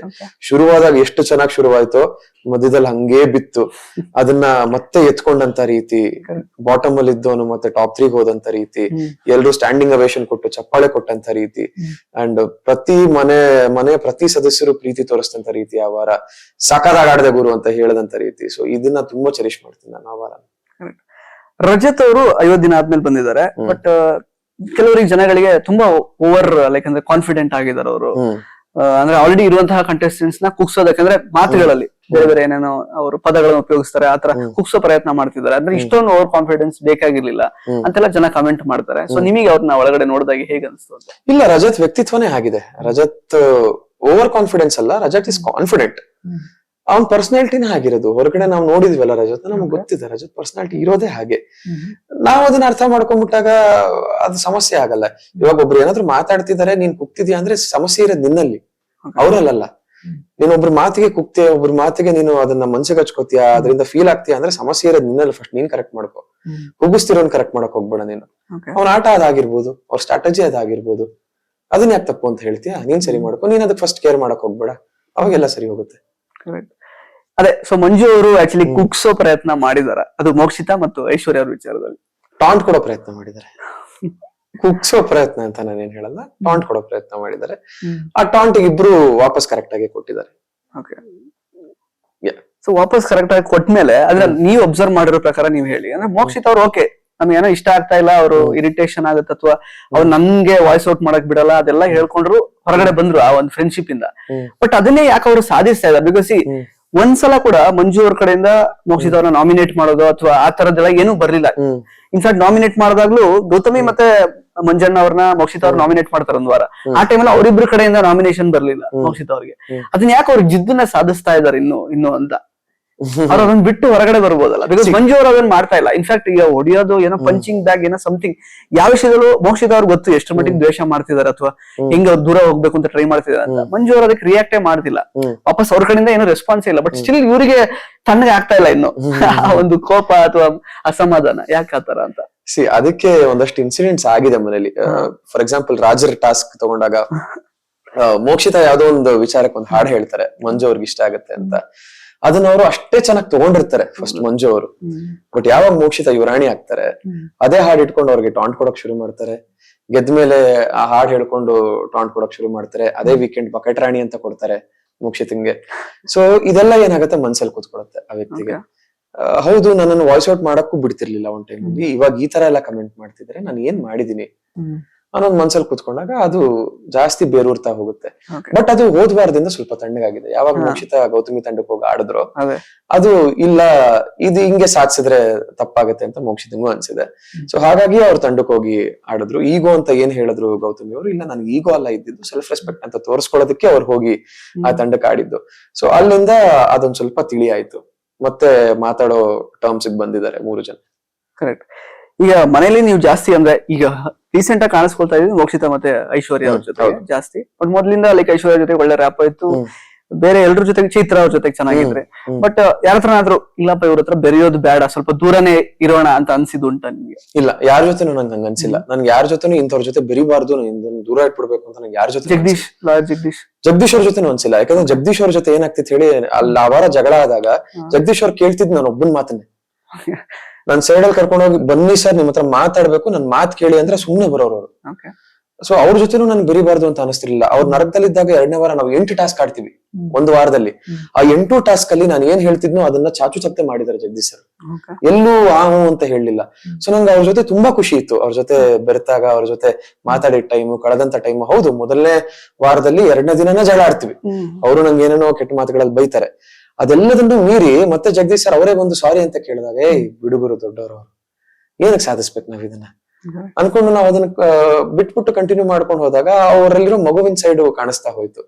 ಸೊ ಜಗದೀಶ್ ಸರ್ ಜೊತೆನೂ ಬೆರಿಬೇಕು ಅಂತ ಅನಿಸ್ತಾ ಇತ್ತು. ಅವ್ರ ಜೊತೆ ತುಂಬಾ ಬೆರೆತೆ ನಾನು.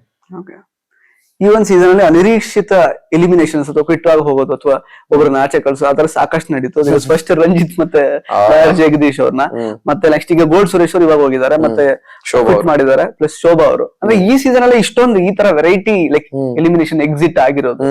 ಸೊ ಯಾಕೆ ಇರಬಹುದು ಅಂತ ಅನ್ಸುತ್ತೆ ನಿಮ್ ಸೀಸನ್ ಅಲ್ಲಿ? ಏನ್ ಗೊತ್ತಿಲ್ಲ ಸರ್. ಈ ಜಗದೀಶ್ ಅವರು ಮತ್ತೆ ರಂಜಿತ್ ಅವರು ಹೋದಾಗ ಇಡೀ ಮನೆಗೆ ಒಂದು ಲೆಸನ್ ಆಗ್ಬೇಕಾಗಿತ್ತು. ಹೌದು. ಆ ಲೆಸನ್ ಮನೆಗೆ ಬಿಗ್ ಬಾಸ್ ತಿಳಿಸಿದ್ರು. ಅದರಿಂದ ಅವರಿಬ್ರು ಹೋದ್ರು. ನಂಗೆ ಶೋಭಾ ಅವ್ರದ್ದು ನಾನು ಹತ್ರದಿಂದ ನೋಡಿದೀನಿ. ಅವ್ರು ತುಂಬಾ ಸಫರ್ ಮಾಡ್ತಾ ಇದ್ರು. ಅವ್ರಿಗೆ ತುಂಬಾ ಹೆಲ್ತ್ ಸಮಸ್ಯೆಗಳಾಗ್ತಾ ಇತ್ತು. ಅವ್ರು ಅದರಿಂದ ಹೊರಗಡೆ ಬರ್ಲೇಬೇಕಾಗಿತ್ತು. ಅದು ನಾವುಗಳು ಯಾರು ಅಲ್ಲಿದ್ಕೊಂಡು ಕ್ಯೂರ್ ಮಾಡುವಂತ ಸಮಸ್ಯೆ ಆಗ್ತಿರ್ಲಿಲ್ಲ. ನಾವೆಷ್ಟೇ ಮೋಟಿವೇಟ್ ಮಾಡಿದ್ರು ಆ ಸಮಸ್ಯೆ ಕ್ಯೂರ್ ಆಗ್ತಿರ್ಲಿಲ್ಲ. ಆ ತರ ಒಂದು ಸಮಸ್ಯೆಯಲ್ಲಿ ಅವ್ರಿದ್ರು. ಸೊ ಅದರಿಂದ ಅವ್ರು ಹೊರಗಡೆ ಬರ್ಲೇಬೇಕಾಗಿತ್ತು. ಮೇ ಬಿ ಅದಕ್ಕೆ ಹೋದ್ರು ಅಂತ ನನ್ಗೆ ಅನ್ಸುತ್ತೆ. ನನ್ಗಿನ್ನು ಕರೆಕ್ಟ್ ಆಗಿರೋ ಕಾರಣ ನನಗೆ ಗೊತ್ತಿಲ್ಲ. ಮೇ ಬಿ ಅದಕ್ಕೋಸ್ಕರ ಹೋದ್ರು ಅಂತ ಅನ್ಸುತ್ತೆ. ಯಾಕಂದ್ರೆ ಜೈಲಲ್ಲಿ ಇದ್ದಾಗ ಶೋಭಾನ ನಾವು ತುಂಬಾ ಹತ್ರದಿಂದ ಹೋಗಿ ವಿಚಾರಿಸ್ಕೊತಾ ಇದ್ವಿ. ಸೊ ಮೇ ಬಿ ಅದರಿಂದ ಅನ್ಸುತ್ತೆ. ಅಂಡ್ ಸುರೇಶ್ ಅಣ್ಣನ್ಗೂ ಅಷ್ಟೇ. ಸುರೇಶ್ ಅಣ್ಣ ತಾನಾಗ್ತಾನೆ ಹೋಗ್ಬೇಕು ಅಂತ ಹೋದವರಲ್ಲ. ಮನೆಯಲ್ಲಿನ ಪರಿಸ್ಥಿತಿ ವಿಚಾರವಾಗಿ ನಿಮ್ಗೆ ಬಿಗ್ ಬಾಸ್ ಮನೆಗಿಂತ ನೀವು ನಿಮ್ಮ ಮನೆಯಲ್ಲಿ ನಿಮ್ಮ ಉಪಸ್ಥಿತಿ ಅವಶ್ಯಕತೆ ಇದೆ ಅಂತಾನೆ ಬಿಗ್ ಬಾಸ್ ಅವ್ರು ಹೇಳಿ ಕಳಿಸಿದ್ರು. ಸೊ ಈ ತರ ಎಲ್ಲಾ ರೀಸನ್ಸ್ ಇಂದ ಇವ್ರುಗಳೆಲ್ಲ ಹೋದ್ರು ಅಂತ ಅನ್ಸುತ್ತೆ ನನಗೆ. ನಿಮ್ಮ ಆರೋಗ್ಯ ಸ್ಥಿತಿ ಹೇಗಿದೆ ಇವಾಗ? ಬಿಕಾಸ್ ತುಂಬಾ ಆರೋಗ್ಯ ಹದಗೆಟ್ಟಿತ್ತು, ತೋರ್ಸ್ಕೊತಿರ್ಲಿಲ್ಲ ಅಂತ ಹೇಳಿದ್ರೆ. ಕೆಲವು ಫ್ರೆಂಡ್ಸ್ ಮಾತ್ರ ಗೊತ್ತಿತ್ತು ಅಂತ. ಹೇಗಿದೆ, ಏನಾಗಿತ್ತು ಎಕ್ಸಾಕ್ಟ್ಲಿ? ಆಕ್ಚುಲಿ ನನ್ಗೆ ವೀಕ್ನೆಸ್ ಕಾಡ್ತಾ ಇತ್ತು ತುಂಬಾ. ನಾನು ಅದಕ್ಕೆ ಒಂದ್ಸತಿ ಹಾಸ್ಪಿಟಲ್ ಕೂಡ ಹೋಗಿ ಬಂದಿದ್ದೆ. ನಾನು ಡ್ರಿಪ್ಸ್ ಎಲ್ಲ ಹಾಕ್ಸ್ಕೊಂಡ್ ಬಂದಿದ್ದೆ ನಾನು. ಅಂಡ್ ಬಿಗ್ ಬಾಸ್ ಮನೆಯಲ್ಲಿ ಪ್ರತಿಯೊಂದನ್ನು ಅಟೆಂಡ್ ಮಾಡ್ತಾರೆ ಅನ್ನೋದಕ್ಕೆ ಇದೆ ನಾನೇ ಒಂದು ಸಾಕ್ಷಿ. ಯಾಕಂದ್ರೆ ನನ್ಗೆ ವೀಕ್ನೆಸ್ ಆಗ್ತಿದೆ ಅನ್ನೋದನ್ನ ನಾನು ಹೇಳ್ಕೊಳ್ತಾ ಇರ್ಲಿಲ್ಲ. ಹೇಳ್ಕೊಂಡ್ರೆ ಅದನ್ನು ನಾಮಿನೇಷನ್ ರೀಸನ್ ತಗೊಂಡ್ಬಿಡ್ತಾರೆ ಅಂತ. ಬಟ್ ಅವರೇ ಅಬ್ಸರ್ವ್ ಮಾಡ್ತಿದ್ರೆ ಅದನ್ನ. ಅವರೇ ಅಬ್ಸರ್ವ್ ಮಾಡಿ ಒಂದಿನ ರಾತ್ರಿ ಕರೆದ್ಬಿಟ್ಟು ದಯವಿಟ್ಟು ಬನ್ನಿ, ನಿಮ್ಗೆ ತುಂಬಾ ಈ ತರ ಆಗ್ತಿದೆ ಅಂತ ಅನಿಸ್ತಾ ಇದೆ, ಫಸ್ಟ್ ಹೋಗೋಣ ಬನ್ನಿ ಅನ್ಬಿಟ್ಟು ಕರ್ಕೊಂಡು ಹೋದ್ರು. ಸೊ ಅಲ್ಲಿ ನನ್ ಬಾಡಿ ತುಂಬಾ ವೀಕ್ನೆಸ್ ಆಗೋಗಿತ್ತು. ನನ್ಗೆ ಒಂದ್ ಸ್ವಲ್ಪ ತುಂಬಾ ಟಯರ್ಡ್ ಆಗ್ತಿದೆ ಅಂತ ಅನಿಸ್ತಾ ಇತ್ತು. ಸೆಳೆತ ಆಗ್ತಾ ಇತ್ತು ಬಾಡಿ. ಸೊ ಈ ತರದೆಲ್ಲ ಆಗ್ತಾ ಇತ್ತು. ಯಾಕಂದ್ರೆ ನನ್ಗೆ ಬ್ಯಾಕ್ ಟು ಬ್ಯಾಕ್ ಶೂಟ್ ಮಾಡಿ ಒಂದೇ ಒಂದಿನ ಗ್ಯಾಪ್ ಅಲ್ಲಿ ನಾನು ರೆಡಿಯಾಗಿ ಬಿಗ್ ಬಾಸ್ ಮನೆ ಒಳಗೆ ಬಂದಿದ್ದು. ಸೊ ಹಾಗಾಗಿ ನನ್ಗೆ ಟೈಮ್ ಸಿಕ್ಕಿರ್ಲಿಲ್ಲ. ನನಗೋಸ್ಕರ ನಂಗೆ ಟೈಮ್ ಸಿಕ್ಕಿರ್ಲಿಲ್ಲ. ಸೊ ಇದೆಲ್ಲ ಎತ್ತಾಕ್ಬಿಡ್ತು ನನ್ಗೆ. ಸೊ ಅದಾಗಿದ್ದಷ್ಟೇ. ಸೊ ಎರಡು ಬಗೆಯ ಒಂದು ರೀತಿ ಕೈ ಮೇಲಾಯಿಸುವಿಕೆ ಆ ತರದ್ದೆಲ್ಲ ನೀವು ಆಕ್ಚುಲಿ ಮನೆ ಒಳಗಡೆ ನೋಡಿದ್ರೆ. ಒಂದು ರಂಜಿತ್ ಮತ್ತೆ ಲಾಯರ್ ಜಗದೀಶ್ ಅವ್ರ ಮಧ್ಯೆ ಆಗಿದ್ದು, ಪ್ಲಸ್ ಇಲ್ಲಿ ರಜತ್ ಮತ್ತು ಧನರಾಜ್ ಅವ್ರ ಮಧ್ಯೆ. ಅಲ್ಲಂದ್ರೆ ಜನಗಳಿಗೆ ಒಂದು ಕ್ವಶನ್ ಏನಂತಂದ್ರೆ, ಸಿಕ್ಕಾಪಟ್ಟೆ ಅದು ಈಗ ಪಾಪ್ ಆಗ್ತಾ ಇದೆ ಹೊರಗಡೆ. ಲಾಯರ್ ಜಗದೀಶ್ ಅವ್ರಾದ್ರೆ ಅಷ್ಟರ ಮಟ್ಟಿಗೆ ಟ್ರಿಗರ್ ಮಾಡಿದ್ರು, ಮನೆಯವರಿಗೆಲ್ಲ ಪರ್ಸನಲ್ ಆಗಿ ಅಟ್ಯಾಕ್ ಮಾಡಿದ್ರು, ಲೇಡೀಸ್ ಬಗ್ಗೆ ಏನೋ ತಪ್ಪು ಮಾತಾಡಿದ್ರು. ಆ ಟೈಮಲ್ಲಿ ತಡೆಯೋದಕ್ ಹೋದಾಗ ರಂಜಿತ್ ಅವರು ತಳ್ಳಿರೋದು. ಅದಕ್ಕೆ at least okay, there was a point somewhere, ಏನೋ ಒಂದ್ ಕಡೆ ಅದು ಸ್ವಲ್ಪ ಬಲಿಪಶು ಆದ್ರೂ ಅನ್ನೋ ತರ ಸಾಫ್ಟ್ ಕಾರ್ನರ್ ಇದೆ ಅವ್ರ ಮೇಲೆ. ಇಲ್ಲಿ ರಜತ್ತಿಗೆ ಲೈಕ್ ಧನರಾಜ್ ಅವರು ಅಷ್ಟರ ಮಟ್ಟಿಗೆ ಏನು ಅಂತದೇನು ಪ್ರವೋಕ್ ಮಾಡೋದು ಅಥವಾ ಹಂಗ್ ಹೊಡೆದಾಡೋ ರೀತಿ ಏನೋ ಆಗಿರ್ಲಿಲ್ಲ. ಅಲ್ಲಿ ಫಸ್ಟ್ ಆಫ್ ಆಲ್ ಇವ್ರು ಬಂದ್ ತಳ್ಳಿ ಅಷ್ಟೊಂದೆಲ್ಲ ಇದು ಮಾಡೋದರ. ಬಟ್ ಇಲ್ಲಿ ಮಾತ್ರ ಯಾಕೆ ತಾರತಮ್ಯ ನೀತಿಯನ್ನ ಬಿಗ್ ಬಾಸ್ ಅನುಸರಿಸ್ತಾ ಇದೆ? ಅಲ್ಲಿ ಆಗಿದ್ದಕ್ಕೆ ಆಕ್ಚುಲಿ ಅಲ್ಲೇನೋ ಎರಡೂ ಕಡೆ ಏನೋ ನ್ಯಾಯ ಮಾಡ್ಬೇಕು ಅನ್ನೋ ಕಾರಣಕ್ಕೆ ಸುಮ್ನೆ ರಂಜಿತ್ ಕಳ್ಸೋದ್ರ ಬದಲು ಕಳ್ಸಿದ್ರು. ಅಲ್ಲಿ ಇಲ್ಲಿ ಹಿಂಗ್ ನೋಡಿದ್ರೆ ಇಲ್ಲಿ ಪಾಪ ಏನ್ ಧನರಾಜ್ ಏನ್ ಅಂತದೇನ್ ಮಾಡ್ತಾರ ಅವ್ರು? ಆ ತರದೇನ್ ಇಲ್ವಲ್ಲ. ಅದನ್ನ ಬೇರೆ ತರ ಹ್ಯಾಂಡಲ್ ಮಾಡ್ಬೇಕಿತ್ತು. ಅದಕ್ಕೆ ಯಾಕೆ ರಜತ್ತಿಗೆ ಶಿಕ್ಷೆ ಕೊಟ್ಟಿಲ್ಲ ಅಂತ ಎರಡು ಕಾಂಟ್ರಾಸ್ಟ್ ಅಂತ. ಅದ್ರ ಬಗ್ಗೆ ನಿಮ್ಮ ಅಲ್ಲಿ ಒಳಗಾಗಿದ್ರ ಇಂಟೆನ್ಸಿಟಿ ಏನು ಅಂತ ನಮಗ್ ಮಾತ್ರ ಗೊತ್ತಿದೆ. ಎದುರುಗಡೆಯಿಂದ ನೋಡ್ರದ್ ನಾವು. ನಿಮ್ಗೆ ಟಿವಿಲಿ ಯಾವ ತರ ಕಾಣಿಸಿದೆ ಅನ್ನೋದಕ್ಕಿಂತ ಎದುರುಗಡೆ ನಾವು ಅದನ್ನ ನೋಡಿರೋ ಇಂಟೆನ್ಸಿಟಿ ನಮ್ಗೆ ಗೊತ್ತಿದೆ. ರಜತ್ ತಳ್ಳಿದ್ದು ಧನುನ ಅದ್ರ ಇಂಟೆನ್ಸಿಟಿ ಏನು ಅಂತ ನಮ್ಗೆ ಗೊತ್ತಿದೆ. ಅಲ್ಲಿ ಮ್ಯಾನ್ ಹ್ಯಾಂಡ್ಲಿಂಗ್ ಅಂತ ನಿಮ್ಗೆ ಅನ್ಸಿದ್ರು ಅಲ್ಲಿ ಯಾವ ತರ ಯಾವ ಫೋರ್ಸ್ ಅಲ್ಲಿ ಎಷ್ಟ್ರ ಮಟ್ಟಿಗೆ ರಜತ್ ತಳ್ಳಿದ್ರು ಅನ್ನೋದು ಗೊತ್ತಿದೆ. ಅಂಡ್ ಅದಾದ್ಮೇಲೆ ಎಲ್ರು ಏನಕ್ಕೆ ಬಿಡಿಸಿದ್ರು ಅನ್ನೋದು ಗೊತ್ತಿದೆ. ಸೊ ಇದೆಲ್ಲದನ್ನು ಗಮನದಲ್ಲಿ ಇಟ್ಕೊಂಡು ಬಿಗ್ ಬಾಸ್ ಅವ್ರ ವೀಕೆಂಡ್ ಅಲ್ಲಿ ಅಣ್ಣ ಏನ್ ಹೇಳ್ಬೇಕಾಗಿತ್ತು ಅದನ್ನ ಹೇಳಿದ್ರು. ತುಂಬಾ ಅತಿರೇಕಕ್ಕೆ ಹೋಗಿದ್ದಿದ್ರೆ ನಿಜವಾಗ್ಲೂ ಅದನ್ನ ಅಡ್ರೆಸ್ ಮಾಡೋದಕ್ಕೆ ಬಿಗ್ ಬಾಸ್ ಖಂಡಿತ ಇರ್ತಾ ಇದ್ರು. ಆ ಮೂಮೆಂಟ್ ಅಲ್ಲಿ ಖಂಡಿತ ಅವ್ರು ಅದನ್ನ ತಡಿತಾ ಇದ್ರು. ಮೋಸ್ಟ್ಲಿ ಅದರ ಇಂಟೆನ್ಸಿಟಿ ಅವರು ನೋಡಿದ್ರಿಂದ, ಇದು ಅಷ್ಟ್ ಅತಿರೇಕಕ್ಕೆ ಹೋಗಲ್ಲ ಅಂತ ಅವ್ರಿಗೂ ಅನ್ಸಿದ್ರಿಂದ ಅವ್ರು ಅದನ್ನ ಅಲ್ಲಿಗೆ ಬಿಟ್ಟು ಅಣ್ಣನ ಕೈಲಿ ಏನ್ ಹೇಳಿಸ್ಬೇಕು, ಆ ವಾರ್ನಿಂಗ್ ಏನ್ ಕೊಡಿಸ್ಬೇಕು ಅದನ್ನ ಕೊಡಿಸ್ಬಿಟ್ಟು ಸುಮ್ನಾದ್ರು ಅಂತ ನನಗನ್ಸುತ್ತೆ. ಓಕೆ. ಮತ್ತೆ ಈಗ ರಜತ್ ಅವ್ರ ಆಗಿರ್ಬೋದು, ಮಂಜು ಅವ್ರ ಆಗಿರ್ಬೋದು, ಅಂದ್ರೆ ರಜತ್ ಅವ್ರು ನಿಮಗೆ ಹೇಳಿದ್ರು ಒಬ್ಬರೇ ಆಟ ಆಡಕ್ ಟ್ರೈ ಮಾಡು ಆ ತರದಲ್ಲ ಅಂತ. ಮಂಜು ಅವರಿಗೆ ಪಂಚ್ ಬ್ಯಾಗ್ ಅಲ್ಲಿ ಸಿಕ್ಕಾಪಟ್ಟೆ ವಿಷಯಗಳನ್ನ ಹೇಳಿದ್ರು. 4 ಜನ ಜೊತೆ ಮಾತ್ರ ಇರೋದು, ಗೇಮ್ ಅಲ್ಲಿ ಏನೋ ಆಟ ಆಡದೇನೆ ಅಷ್ಟ್ ಮಾತ್ರ ಇರುವಂತದ್ದು. ಹಿಂದ್ಗಡೆ ಅಂದ್ರೆ ಸಜೆಷನ್ ಏನೋ ಬೇರೆ ತರ ಕೊಡಕ್ ಟ್ರೈ ಮಾಡೋದು, ಅಥವಾ ಕನ್ನಡ ಪಂಡಿತರಾಗಿ ಮುಜುಗರ ಅನ್ನೋ ವಿಷಯದ ಬಗ್ಗೆ ಅವ್ರನ್ನ ನೀವು ಬ್ಯಾಕ್ ಮಾಡಿದ್ದು ಐಶ್ವರ್ಯ ಅವ್ರನ್ನ, ಅದೆಲ್ಲ ಏನ್ ದ್ವೇಷ ಇರ್ಬೋದು ಮೇಲೆ ಗೊತ್ತಿಲ್ಲ. ಏನಕ್ಕೆ ಅಂದ್ರೆ ನಾನು ಅವ್ರನ್ನ ನಾಮಿನೇಷನ್ಗೆ ತಗೊಳಕ್ ಶುರು ಮಾಡೋದು ಅವ್ರ ಹೆಸರನ್ನ. ಅಲ್ಲಿಂದ ಅವರು ನನಗೇನಾದ್ರು ಬಂದಾಗ ರೀಸನ್ಗಳು ಹುಡ್ಕೋದಕ್ ಶುರು ಮಾಡಿದ್ರು. ಮುಜುಗರ ಅನ್ನೋದೆಲ್ಲ ಅವರಿಬ್ರು ಮಧ್ಯೆ ನಡೆದಿರೋದು. ಅಲ್ಲಿ ನನಗೆ 2 ನಾಮಿನೇಷನ್ ಇಂದ ಮುಜುಗರ ಅನ್ನೋ ಪದ ಇಟ್ಕೊಂಡು ನಾನು ನಾಮಿನೇಟ್ ಮಾಡಕ್ ಶುರು ಮಾಡಿದ್ರು. ನನಗನ್ಸಿದ್ದು ಕಾರಣ ಹುಡುಕಿದ್ದದು. ಅಂಡ್ ಇನ್ನೊಂದೇನು ಹೇಳಿದ್ರಲ್ಲ, 4 ಜೊತೆ ಮಾತ್ರ ಇರ್ತಾರೆ ಟಾಸ್ಕ್ ಅಲ್ಲಿ ಏನೋ ಆಟ. 4 ಜನ ಜೊತೆ ಮಾತ್ರ ಇರ್ತೀನಿ ಅಂತ ನನಗ್ ಹೇಳೋರು ಅವ್ರ ಏನ್ ಮಾಡ್ತಿದಾರೆ ಅಂತ ಅವ್ರಿಗೆ ಗೊತ್ತಿದೆ. ಜನ ಎಕ್ಸ್ಪೆಕ್ಟ್ ಅಣ್ಣನ ಮುಂದೆ ನಾನು ಇದನ್ನೆಲ್ಲ ಹೇಳಕ್ಕಾಗಲ್ಲ. ನಾಮಿನೇಷನ್ ಮಾಡಿದಾಗ ಮಂಜಣ್ಣ ನನಗೆ ಚಾಕು ಚುಚ್ಬಿಟ್ಟು ಹಾರ್ಟ್ ನ ಹೊಡೆದಾಗ ನಾನು ಏನ್ ರಿಯಾಕ್ಟ್ ಮಾಡಿದೀನಿ ಅಂತ ಎಲ್ರಿಗೂ ಗೊತ್ತಿದೆ, ಟೆಲಿಕಾಸ್ಟ್ ಆಗಿದೆ. ನನ್ಗೆ ಅಲ್ಲಿ ಇದ್ದಿದ್ ಫ್ರಸ್ಟ್ರೇಷನ್ ಪೀಕ್ ಹೋಗಿತ್ತು, ಅದಕ್ಕೆ ಎದ್ ನಿಂತ್ಕೊಂಡಿದ್ ನಾನು. ಏನಾರ ನಾನು ಎದ್ ನಿಂತ್ಕೊಳ್ಳೋ ವ್ಯಕ್ತಿನೇ ಅಲ್ಲ. ಕಿರ್ಚಾಡ್ತಿದ್ದವನು ಒಂದೇ ಸತಿ ಎದ್ ನಿಂತ್ಕೋತೀನಿ ಅಂದ್ರೆ ನನ್ ಫ್ರಸ್ಟ್ರೇಷನ್ ಎಷ್ಟು ಮಟ್ಟಕ್ಕೆ ಹೋಗಿತ್ತು ಅಂತ ನನಗೆ ಗೊತ್ತಿತ್ತು. ಆ ಪಂಚಿಂಗ್ ಬ್ಯಾಗ್ ಸೆಷನ್ ನಡೆದಿದ್ದು ಸುದೀಪ್ ಅಣ್ಣನ್ ಮುಂದೆ ವೀಕೆಂಡ್ ಅಲ್ಲಿ ಅದರದೇ ಆದಂತ ಡೆಕೋರಮ್ ಇರುತ್ತೆ. ಅಲ್ಲಿ ಪಂಚ್ ಮಾಡೋರು ಮಾತ್ರ ಅವ್ರ ಒಪಿನಿಯನ್ಸ್ ತಿಳಿಸ್ಬೇಕಾಗಿತ್ತು ಅನ್ನೋ ಡೆಕೋರಮ್ ಇತ್ತು. ಅವ್ರು ಮಾತ್ರ ತಿಳಿಸ್ತಾ ಇದ್ರು, ಬೇರೆ ಎಲ್ಲರೂ ಸೈಲೆಂಟ್ ಆಗಿ. ಬಟ್ ಇನ್ಯಾರಾದ್ರೂ ಹೇಳಕ್ಕಿದ್ಯಾ ಅಂತ ಹೇಳುವಾಗ ಆ ಟೈಮಲ್ಲಿ ನೀವು ರಿಯಾಕ್ಟ್ ಮಾಡ್ತೀರಾ ಅಂತ ಅನ್ಕೊಂಡ್ವಿ ನಾನು ಆಕ್ಚುಲಿ. ವಾಪಸ್ ಇನ್ಯಾರಾದ್ರೂ ಹೇಳಕ್ಕಿದ್ಯಾ ಅಂದಾಗ್ಲೇ ಮಂಜಣ್ಣ ಕೈ ಎತ್ಬಿಟ್ಟು ನನ್ ಫೋಟೋ ಅಂಟಿಸಿದ್ದು. ಇನ್ಯಾರಾದ್ರೂ ಫೋಟೋ ಅಂಟಿಸ್ಬಿಟ್ಟು ಹೊಡಿಯಕ್ಕಿದ್ಯಾ ಅಂದಾಗ್ಲೇ ನಾನು ಫೋಟೋ ಅಂಟಿಸಿದ್ದು. ಅದಾದ್ಮೇಲೆ ಮತ್ತೆ ಕೇಳಿದ್ರು? ಇಲ್ಲ, ಕೇಳಿಲ್ಲ. ಸೊ ಅಲ್ಲಿ ಆ ಡೆಕೋರಮ್ ನಾವು ಮೇಂಟೈನ್ ಮಾಡ್ಲೇಬೇಕು. ಅಣ್ಣನ ಮುಂದೆ ನಾವು ಹುಚ್ಚಾಪಟ್ಟೆ ಮಾತಾಡೋದಕ್ಕೆ ಆಗಲ್ಲ. ಅವ್ರಿಗೆ ಆದಂತ ಒಂದು ಡಿಗ್ನಿಟಿ ಇದೆ, ಅವ್ರು ನಿಂತಿರೋ ವೇದಿಕೆಗೆ ಡಿಗ್ನಿಟಿ ಇದೆ. ಅಂಡ್ ಅವ್ರು ಅಷ್ಟೊತ್ತು ನಿಂತಿರೋ ನಮ್ಗೆ ಗೊತ್ತಾಗ್ತಿರುತ್ತೆ. ನಾವು 1.5 ಗಂಟೆ ಕೂತಿರ್ತೀವಿ, ನಮಗೆ ಬೆನ್ನು ಅಂತ ಅನಿಸ್ತಾ ಇರುತ್ತೆ. ಅಣ್ಣ ಅಷ್ಟೊತ್ತು ಒಂದೇ ಟೇಕ್ ನಿಂತಿರ್ತಾರೆ. ಸೊ ಅದನ್ನ ನಾವು ಗ್ರಾಂಟೆಡ್ ಆಗಿ ತಗೊಳ್ಬಾರ್ದು, ಯಾವುದೇ ಕಾರಣಕ್ಕೂ ಗ್ರಾಂಟೆಡ್ ಆಗಿ ತಗೊಳ್ಬಾರ್ದು. ನಮಗೆ ಮಾತಾಡ್ಬೇಕು ಅಂದಾಗ ಅದಕ್ಕೆ ಕೈ ಎತ್ತಿ ಮಾತಾಡಿ ಅಂತ ಹೇಳೋದು. ಅಂಡ್ ಅಲ್ಲಿ ಆ ಒಂದು ಟಾಸ್ಕ್ ನಡೀತಿದ್ದಾಗ ಅವ್ರ ಒಪಿನಿಯನ್ಸ್ ಮಾತ್ರ ಹೇಳೋದಕ್ಕೆ ಅವಕಾಶ ಇದ್ದು, ಯಾರು ಪಂಚ್ ಮಾಡ್ತಾರೋ ಅವ್ರ ಒಪಿನಿಯನ್ಸ್ ಮಾತ್ರ ಹೇಳಕ್ ಅವಕಾಶ ಇದ್ದಿದ್ದು. ಸೊ ಹಾಗಾಗಿ ನನಗೆ ಅಲ್ಲಿ ರಿಯಾಕ್ಟ್ ಮಾಡಕ್ ಆಗ್ಲಿಲ್ಲ. ನನಗೆ ಆ ವಿಷಯಗಳನ್ನೆಲ್ಲ ತಗೊಂಡು ಅಡ್ರೆಸ್ ಮಾಡ್ಬೇಕು ಅಂತಾನೆ ಮುಂದಿನ ವಾರಕ್ಕೆ ನಾನು ರೆಡಿ ಆಗಿದ್ದೆ. ಈ ಸಂಡೇ ನಾಮಿನೇಷನ್ ಬರುತ್ತೆ, ಅಲ್ಲಿ ನಾನು ಸರಿಯಾಗಿ ಕೊಡ್ಬೇಕು ಅಂತಾನೆ ನನ್ನ ತಲೆಯಲ್ಲಿ ತುಂಬಾ ಇತ್ತು. ಬಟ್ ಅನ್ಫಾರ್ಚುನೇಟ್ಲಿ ಹೊರಗಡೆ ಬಂತು. ಕರೆಕ್ಟ್. ಇನ್ನು ಅದೇ ನಿಮ್ಮಿಬ್ಬರ ವಿಚಾರ ಅಂದ್ರೆ ನೀವು ಮತ್ತೆ ಐಶ್ವರ್ಯ ಅವ್ರ ವಿಚಾರದ ಬಗ್ಗೆ ಅಂದ್ರೆ ಇಬ್ರು ಒಟ್ಟೊಟ್ಟಿಗೆ ಆಡಕ್ ಹೋಗ್ಬೇಡಿ, ಅಂದ್ರೆ ಸ್ವಲ್ಪ ನೋಡ್ಕೊಂಡು ಆಡಿ ಸಾಕು. ಇನ್ನು ಅಂದ್ರೆ ಫ್ರೆಂಡ್ಶಿಪ್ ಎಲ್ಲ ಮನೆಯಿಂದ ಹೊರಗಿಡಿ ಅಂತ ಹೇಳುವಾಗ ಸ್ವಲ್ಪ ನಿಮ್ಮಿಬ್ರಲ್ಲಿ ದೂರ ಆಗ್ತಾ ಇದ್ರ ಅಂದ್ರೆ ಅಷ್ಟರ ಮಟ್ಟಿಗೆ ನೀವು ಜೊತೆಗೆ ಕಾಣಿಸ್ಕೋತಾ ಇಲ್ಲ ಅನ್ನೋದು ನಮಗೂ ಕೂಡ ಪ್ರೇಕ್ಷಕರಾಗಿ ಅನ್ಸೋದಕ್ ಸ್ಟಾರ್ಟ್ ಆಯ್ತು. ಅದೆಷ್ಟು ಡಿಫಿಕಲ್ಟ್ ಆಗಿತ್ತು ನಿಮ್ಗೆ ಅಂತ? ಡಿಫಿಕಲ್ಟ್ ಏನು ಆಗಿರ್ಲಿಲ್ಲ, ಯಾಕಂದ್ರೆ ಅಣ್ಣ ಏನಾದ್ರು ಒಂದ್ ಹೇಳ್ತಿದ್ರೆ ಅಂದ್ರೆ ಅದ್ರಿಂದ ಏನೋ ಒಂದ್ ಇದ್ದೇ ಇರುತ್ತೆ ಅಂತ ನಮ್ಗಿಬ್ರಿಗೂ ಅರ್ಥ ಆಯ್ತದು. ಹೌದು, ಅಣ್ಣ ಹಿಂಗೇನೋ ಹೇಳಿದಾರೆ ಅಂದಾಗ ಅದು ಹೊರಗಡೆ ಬೇರೆ ರೀತಿ ಕಾಣಿಸ್ತಾ ಇರುತ್ತೆ, ತಪ್ಪಾಗತ್ತೆ. ನಮ್ಮಿಬ್ರು ಆಟಕತ್ತೆ ಯಾವತ್ತೂ ಸಮಸ್ಯೆ ಆಗ್ಬಾರ್ದು. ನಾನೇನು ಅಂತ ನಿನಗೆ ಗೊತ್ತು, ನೀನೇನು ಅಂತ ನನಗೆ ಗೊತ್ತು, ನಮ್ಮಿಬ್ರು ಫ್ರೆಂಡ್ಶಿಪ್ ಏನು ಅಂತ ಇಬ್ರಿಗೂ ಗೊತ್ತು. ಅದು ಗೊತ್ತಿದ್ಮೇಲೆ ಅಣ್ಣ ಹೇಳದ್ಮೇಲೆ ಆಟದ ಕಡೆ ಗಮನ ಕೊಡೋಣ ಅಂತಾನೆ ನಾವು ಆತರ ಇದ್ ಮಾಡಕ್ ಶುರುವಾಗಿದ್ದು. ಅಂಡ್ ನಾವ್ ಯಾವತ್ತು ಹಂಗ್ ಹೇಳಿದ ತಕ್ಷಣ ನಿನ್ ಫ್ರೆಂಡ್ಶಿಪ್ ಬೇಡ ನನಗೆ, ನೀನ್ ದೂರ ಇದ್ಬಿಡು ಅಂತ ನಾವ್ ಯಾವತ್ತೂ ಆಡಿಲ್ಲ. ನಮ್ಮ ಸ್ಟ್ಯಾಂಡರ್ಡ್ಸ್ ನ ನಾವ್ ಅಲ್ಲೂ ಕಾಪಾಡ್ಕೊಂಡ್ವಿ. ಎಲ್ಲೆಲ್ಲ ಅವಶ್ಯಕತೆ ಇತ್ತೋ ಅಲ್ಲೆಲ್ಲ ಇಬ್ರು ಹೋಗಿ ಇಬ್ರಿಗೆ ಸಪೋರ್ಟ್ ಮಾಡ್ತಾ ಇದ್ವಿ. ಬಟ್ ಅದಾದ್ಮೇಲೆ ಫಾರ್ಚುನೇಟ್ಲಿ ಆ 2 ವಾರ ಐಶ್ವರ್ಯ ನಾನು ಆಪೋಸಿಟ್ ಟೀಮ್ ಅಲ್ಲೇ ಆಡ್ತಾರೆ. ಸೊ ಅದು ಒಂದು ಪ್ಲಸ್ ಆಗ್ತಾ ಬಂತು. ಬಟ್ ಈ ಒಂದು ಸೀಸನ್ ಅಲ್ಲಿ ಕಿಚ್ಚ ಸುದೀಪ್ ಅಂದ್ರೆ ಬೇರೆ ಬೇರೆ ಸೀಸನ್ ಗಳಲ್ಲಿ ಮಾರ್ಮಿಕವಾಗಿ ಕೆಲವೊಂದಷ್ಟು ವಿಷಯಗಳನ್ನ ಹೇಳ್ತಿದ್ರು. ಅಂದ್ರೆ ಕಂಟೆಸ್ಟೆಂಟ್ಸ್ ಗಳಿಗೆ ನೀವ್ ಹೆಂಗ್ ಆಟ ಆಡ್ತಿದ್ರೆ ಹೆಂಗ್ ಆಟ ಆಡ್ಬೇಕು ಅಂತ. ಈ ಸೀಸನ್ ಅಲ್ಲಿ ಅನ್ಸುತ್ತೆ ತುಂಬಾ ಡೈರೆಕ್ಟ್ ಆಗಿ ಕೆಲವು ವಿಷಯಗಳನ್ನ ಹೇಳ್ತಿರೋದು. ಈಗ ಗೌತಮಿ ವಿಚಾರದಲ್ಲಿ ಮಂಜು ಅವ್ರಿಗೆ ಅಷ್ಟು ಸ್ಟ್ರೈಟ್ ಆಗಿ ಈಗ ನಾವೇ ಒಂಥರ ಪ್ರೇಕ್ಷಕರೇ ಹೋಗಿ ಹೇಳ್ದಂಗಿತ್ತು, ನೀವ್ ಗೌತಮಿ ಅವ್ರ ತಂಟೆ ಬಿಡಪ್ಪ ಫಸ್ಟ್ ಸಪರೇಟ್ ಆಗಿ ಆಡೋದು. ಅಷ್ಟು ನೀಟಾಗಿ ಇನ್ಫ್ಯಾಕ್ಟ್ ಹೇಳಿದ್ದಾರೆ. ಮತ್ತೆ ಕಾಲು ಹೇಳೋದಾಗಿರ್ಬೋದು. ಇನ್ಫ್ಯಾಕ್ಟ್ ಅನುಷಾ ಮತ್ತೆ ಧರ್ಮ ಅವ್ರ ವಿಚಾರದಲ್ಲೂ ಹೇಳಿದ್ದಾರೆ, ಬಿಡಿ ಚಪಾತಿ ತಟ್ಟು ಎಷ್ಟ್ ಸಲ ಅದು ಟಾಂಟ್ ಮಾಡಿ ಅರ್ಥ ಆಗ್ಬೇಕು, ಕರೆಕ್ಟ್ ಆಗಿ ತಲೆಗೆ ಹೋಗ್ಲೇಬೇಕು ಅನ್ನೋ ತರ. ಸೊ ಯಾಕೆ ಇರ್ಬೋದು ಅಂತ ಅನ್ಕೊಳ್ತೀರಾ? ಬಿಕಾಸ್ ಇದು ಲಾಸ್ಟ್ ಸೀಸನ್ ಬೇರೆ. ಸೊ ಯಾಕೆ ಆ ರೀತಿ ಅಷ್ಟು ಅಂದ್ರೆ ಓಪನ್ ಆಗಿ ಹೇಳ್ತಾ ಇದಾರೆ ಅಂತ ಅನ್ಸುತ್ತೆ ನಿಮ್ ಪ್ರಕಾರ? ಮೋಸ್ಟ್ಲಿ ಸೀಸನ್ TRP ತುಂಬಾ ಚೆನ್ನಾಗಿತ್ತು ಅಂತ ನಮಗೆ ವಿಷಯ ಬಂತು. ಸೊ ಆ ಸ್ಟ್ಯಾಂಡರ್ಡ್ಸ್ ನ ಮೇಂಟೈನ್ ಆಗ್ಬೇಕು ಅಂದ್ರೆ ನಮ್ಗಳಿಗೆ ಒಂದಷ್ಟು ವಿಚಾರಗಳು ನೇರವಾಗಿ ಬರ್ಬೇಕಾಗಿತ್ತು. ನೇರವಾಗಿ ಬಂದ್ರೇನೆ ಇವರು ಆಟನ ತುಂಬಾ ಚೆನ್ನಾಗಿ ಆಡಕ್ಕೆ ಸಾಧ್ಯ ಅಂತ ಅವ್ರ ಮನ್ಸಿಗೆ ಅನ್ಸಿರ್ಬೋದೇನು. ಸೊ ಹಾಗಾಗಿ ಎಲ್ಲಾ ವಿಷಯಗಳನ್ನ ತುಂಬಾ ನೇರವಾಗಿ ಹೇಳ್ತಾ ಇದ್ರು. ಆ ನೇರವಾಗಿ ಹೇಳ್ತಿದ್ ನಮ್ಗೆ ಆಕ್ಚುಲಿ ತುಂಬಾ ಹೆಲ್ಪ್ ಆಗ್ತಾ ಇತ್ತು. ಸೊ ಮೋಸ್ಟ್ಲಿ ಆ ವಿಚಾರಕ್ಕೆ ಸೀಸನ್ ತುಂಬಾ ಚೆನ್ನಾಗಿ ಹೋಗ್ತಿದೆ, ಅದನ್ನ ಹಾಳು ಮಾಡ್ಕೊಳ್ಳೋದು ಬೇಡ ಅನ್ನೋ ವಿಚಾರವಾಗಿ ನೇರವಾಗಿ ಹೇಳಿದ್ರೆ ಇವರು ಆಟನ ತುಂಬಾ ಚೆನ್ನಾಗಿ ಆಡ್ತಾರೆ ಅನ್ನೋ ವಿಚಾರವಾಗಿ ಹೇಳ್ತಿದ್ರು ಅಂತ ಅನ್ಸುತ್ತೆ ಅಣ್ಣ. ಕರೆಕ್ಟ್. ಸುದೀಪ್ ಅವ್ರದ್ದು ಲಾಸ್ಟ್ ಸೀಸನ್ ಇದು, ಅವರು ಅನೌನ್ಸ್ ಮಾಡಿದ್ದಾರೆ. ಸೊ ಅದ್ರ ಬಗ್ಗೆ ನಿಮ್ಮ ಒಪಿನಿಯನ್? ಕೇಳ್ಕೊಳ್ಳೋದು ಒಂದೇ ಪ್ರೀತಿಯಿಂದ ದಯವಿಟ್ಟು ಕಂಟಿನ್ಯೂ ಮಾಡಿ ಅಂತ. ಬಟ್ ಒಬ್ವಿಯಸ್ಲಿ ಅವರ ಡಿಸಿಷನ್ ಆಗಿರುತ್ತೆ. ಏನೇ ಇದ್ರು ನಾವು ತುಂಬಾ ಲಕ್ಕಿ ಅನ್ಸುತ್ತೆ. ನಾವು 11 ಸೀಸನ್ ಅವ್ರು ಏನಿದೀವಿ 1ರಿಂದ 11 ತುಂಬಾ ಲಕ್ಕಿ ಅನ್ಸುತ್ತೆ. ಆ ವ್ಯಕ್ತಿತ್ವನ ಆ ಒಂದು ತೂಕನ ಯಾರು ತುಂಬಾ ಕಷ್ಟ ಆಗತ್ತೆ ಅನ್ಸುತ್ತೆ. ಹೌದು, ಚಾನಲ್ ಅವರು ಅದಕ್ಕೆ ಕರೆಕ್ಟ್ ಆಗಿ ಹುಡುಕಿ ಆ ತೂಕದ ವ್ಯಕ್ತಿನ ತಂದು ನಿಲ್ಲಿಸ್ತಾರೆ ಅನ್ನೋ ನಂಬಿಕೆ ನನ್ಗಿದೆ.